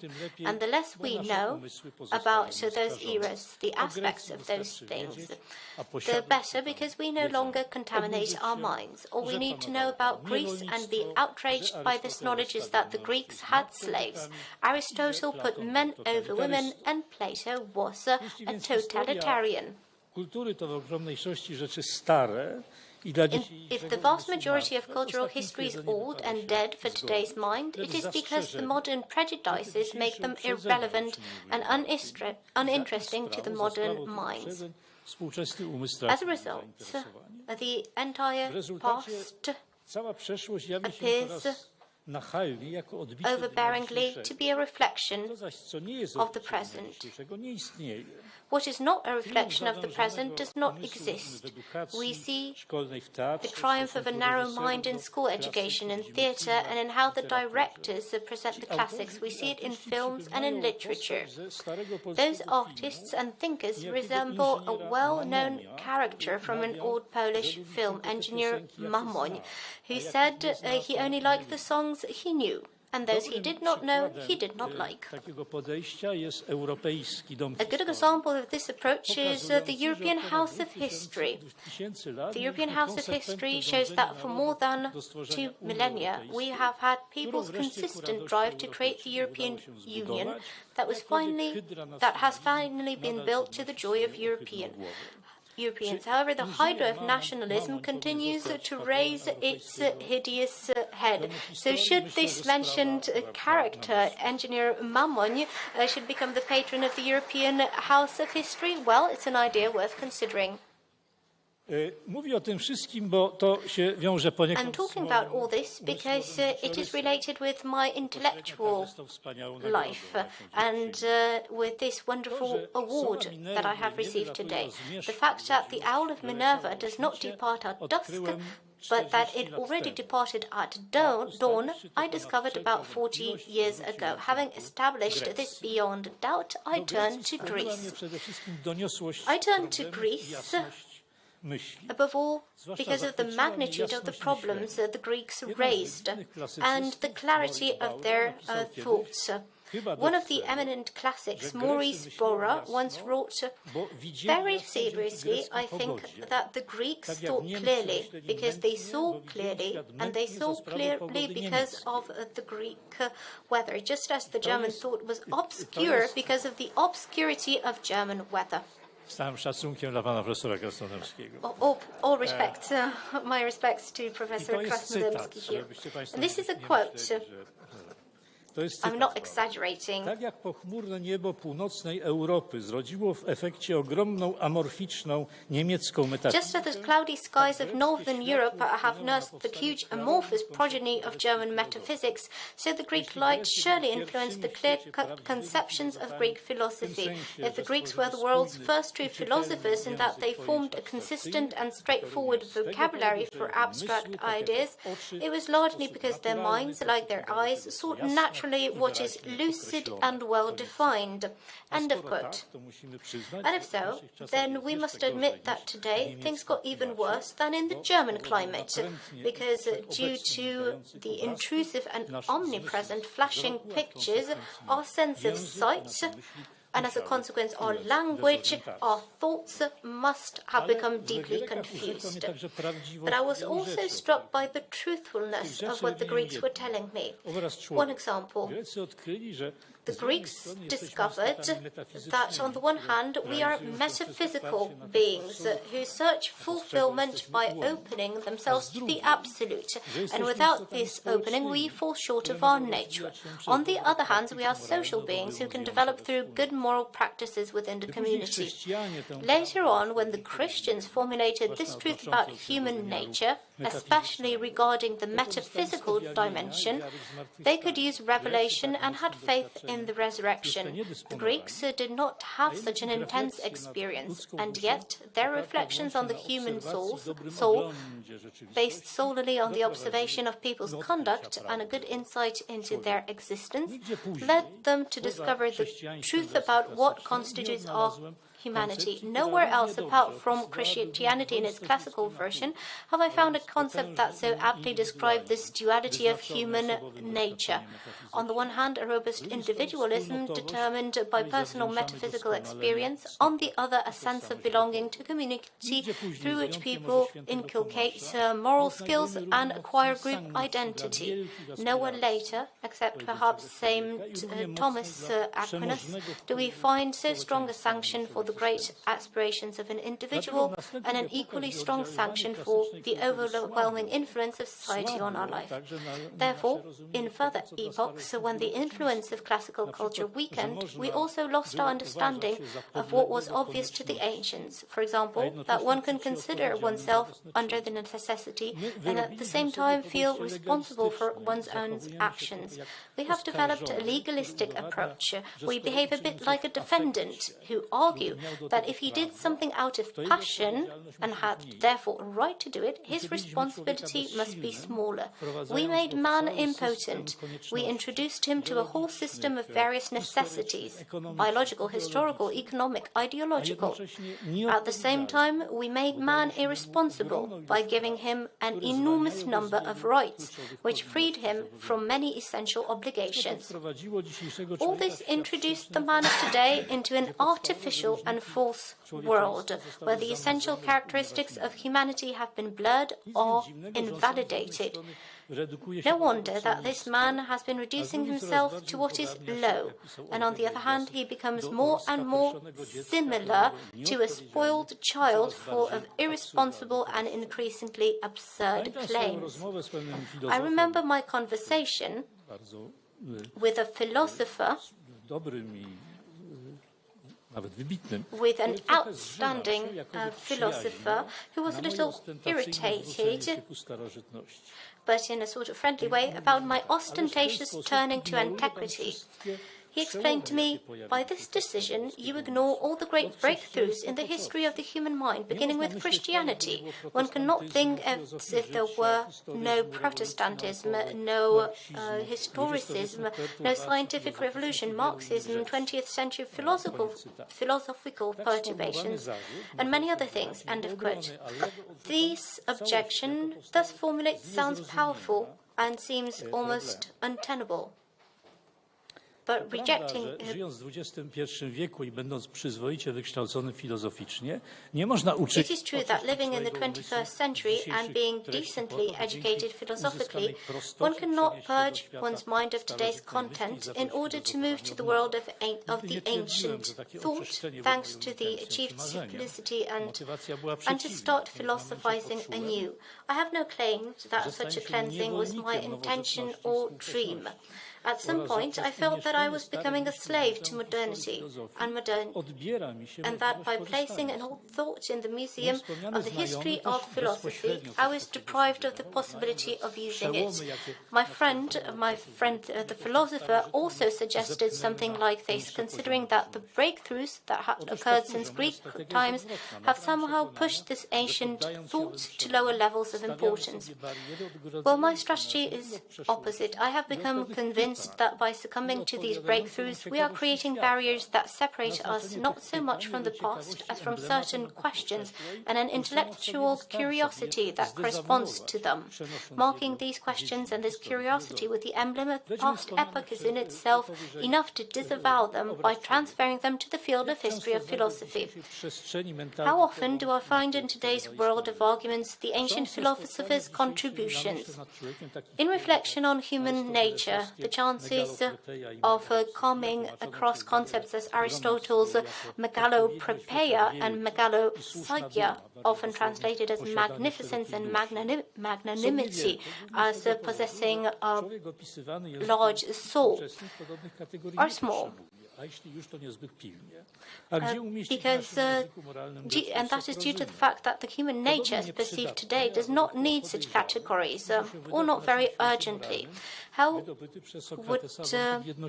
the Greek sophrosyn fit in today's moral discourse? Equally relevant for our morality must be Socrates' concept of the unity of virtue. Virtue itself has disappeared from our language, despite a brief resurrection in philosophy a few decades ago.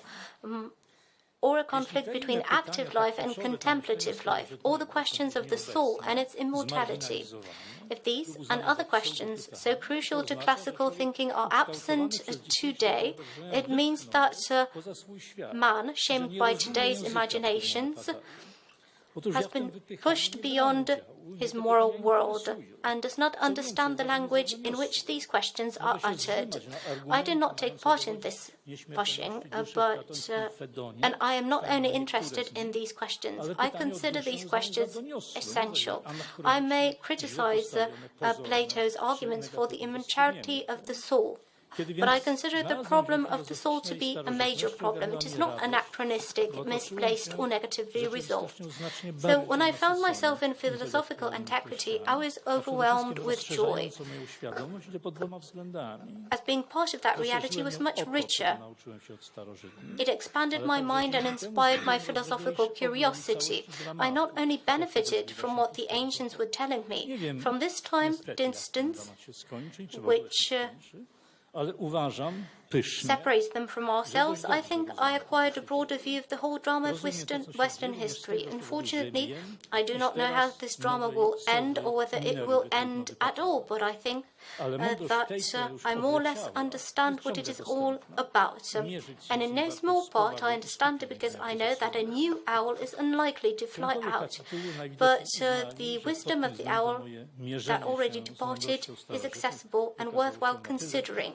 I understand that my efforts to reflect upon this wisdom seriously was found by the jury as sufficiently satisfactory to honor me with this fine award. For this reason, I thank them all, and, as is proper, I bow down loath to them and you, ladies and gentlemen.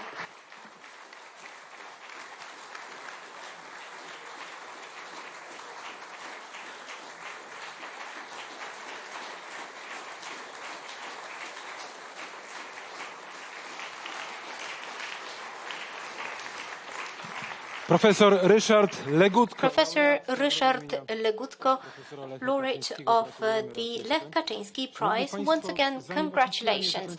Ladies and gentlemen, before we officially bring the Congress to a close, one more important item of information. The participants of the Congress have a message to the conscience of Europeans. This message concerns Ukraine, and I would like to invite editor Grzegorz Górny, the head of the Poland Great Project Foundation, to read out this message. Message to European societies concerning indifference towards the war in Ukraine. On the 24th of February 2022, Russia once again attacked its neighbor. It attacked an independent country. It attacked Ukraine. From the beginning of this unprovoked aggression, already 100 days have passed. Nearly 7 million Ukrainians have fled their homes. Tens of thousands of Ukrainians have been killed in this conflict, the majority of them civilians, the elderly, women and children. Every day, Russian Russia is waging a total war against Ukraine. It is bombarding and devastating cities. It is razing them to the ground. It is committing genocides, rape and murders. During the Second World War, we did not see such bestiality as we do now during the war in Ukraine. Despite that, Ukraine is not receiving aid which would be adequate to its suffering. It is not receiving deliveries of weaponry and arms from the West. It still awaits painful sanctions against Russia. The world seems to have gotten used to the horrific images from Ukraine, and its conscience is now indifferent. There is a risk that the Ukrainian nation will be destroyed before the eyes of the Western world, and the Western world will not prevent it because it will be lacking in the will to do so.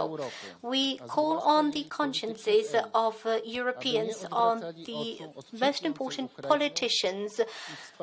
We call on you not to turn your eyes away from Ukraine, to support Ukraine in the unequal fight against the aggressor.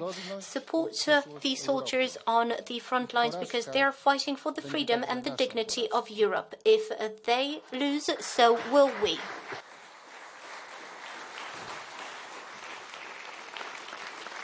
To było przesłanie organizatorów i uczestników. That was the message of the organizers and participants of the 12th edition of the Congress Poland Great Project, an appeal to the consciences of Europeans concerning the situation in Ukraine. All that is good must come to an end. We have listened to several panels, many great speakers. We have heard some very important conclusions, and I would like Professor Zdzisław Krasnodębski to close the Congress. Dziękuję bardzo. Ja chciałem przede wszystkim wszystkim Państwu podziękować. Thank you. Let me express my gratitude towards all of you, ladies and gentlemen, to all of those who joined us here, who listened to the debates. I would like to thank the sponsors. I would like to thank all the speakers, all the members of the panels. A big thank you to the organizers and the volunteers, because this event would not have been possible without them.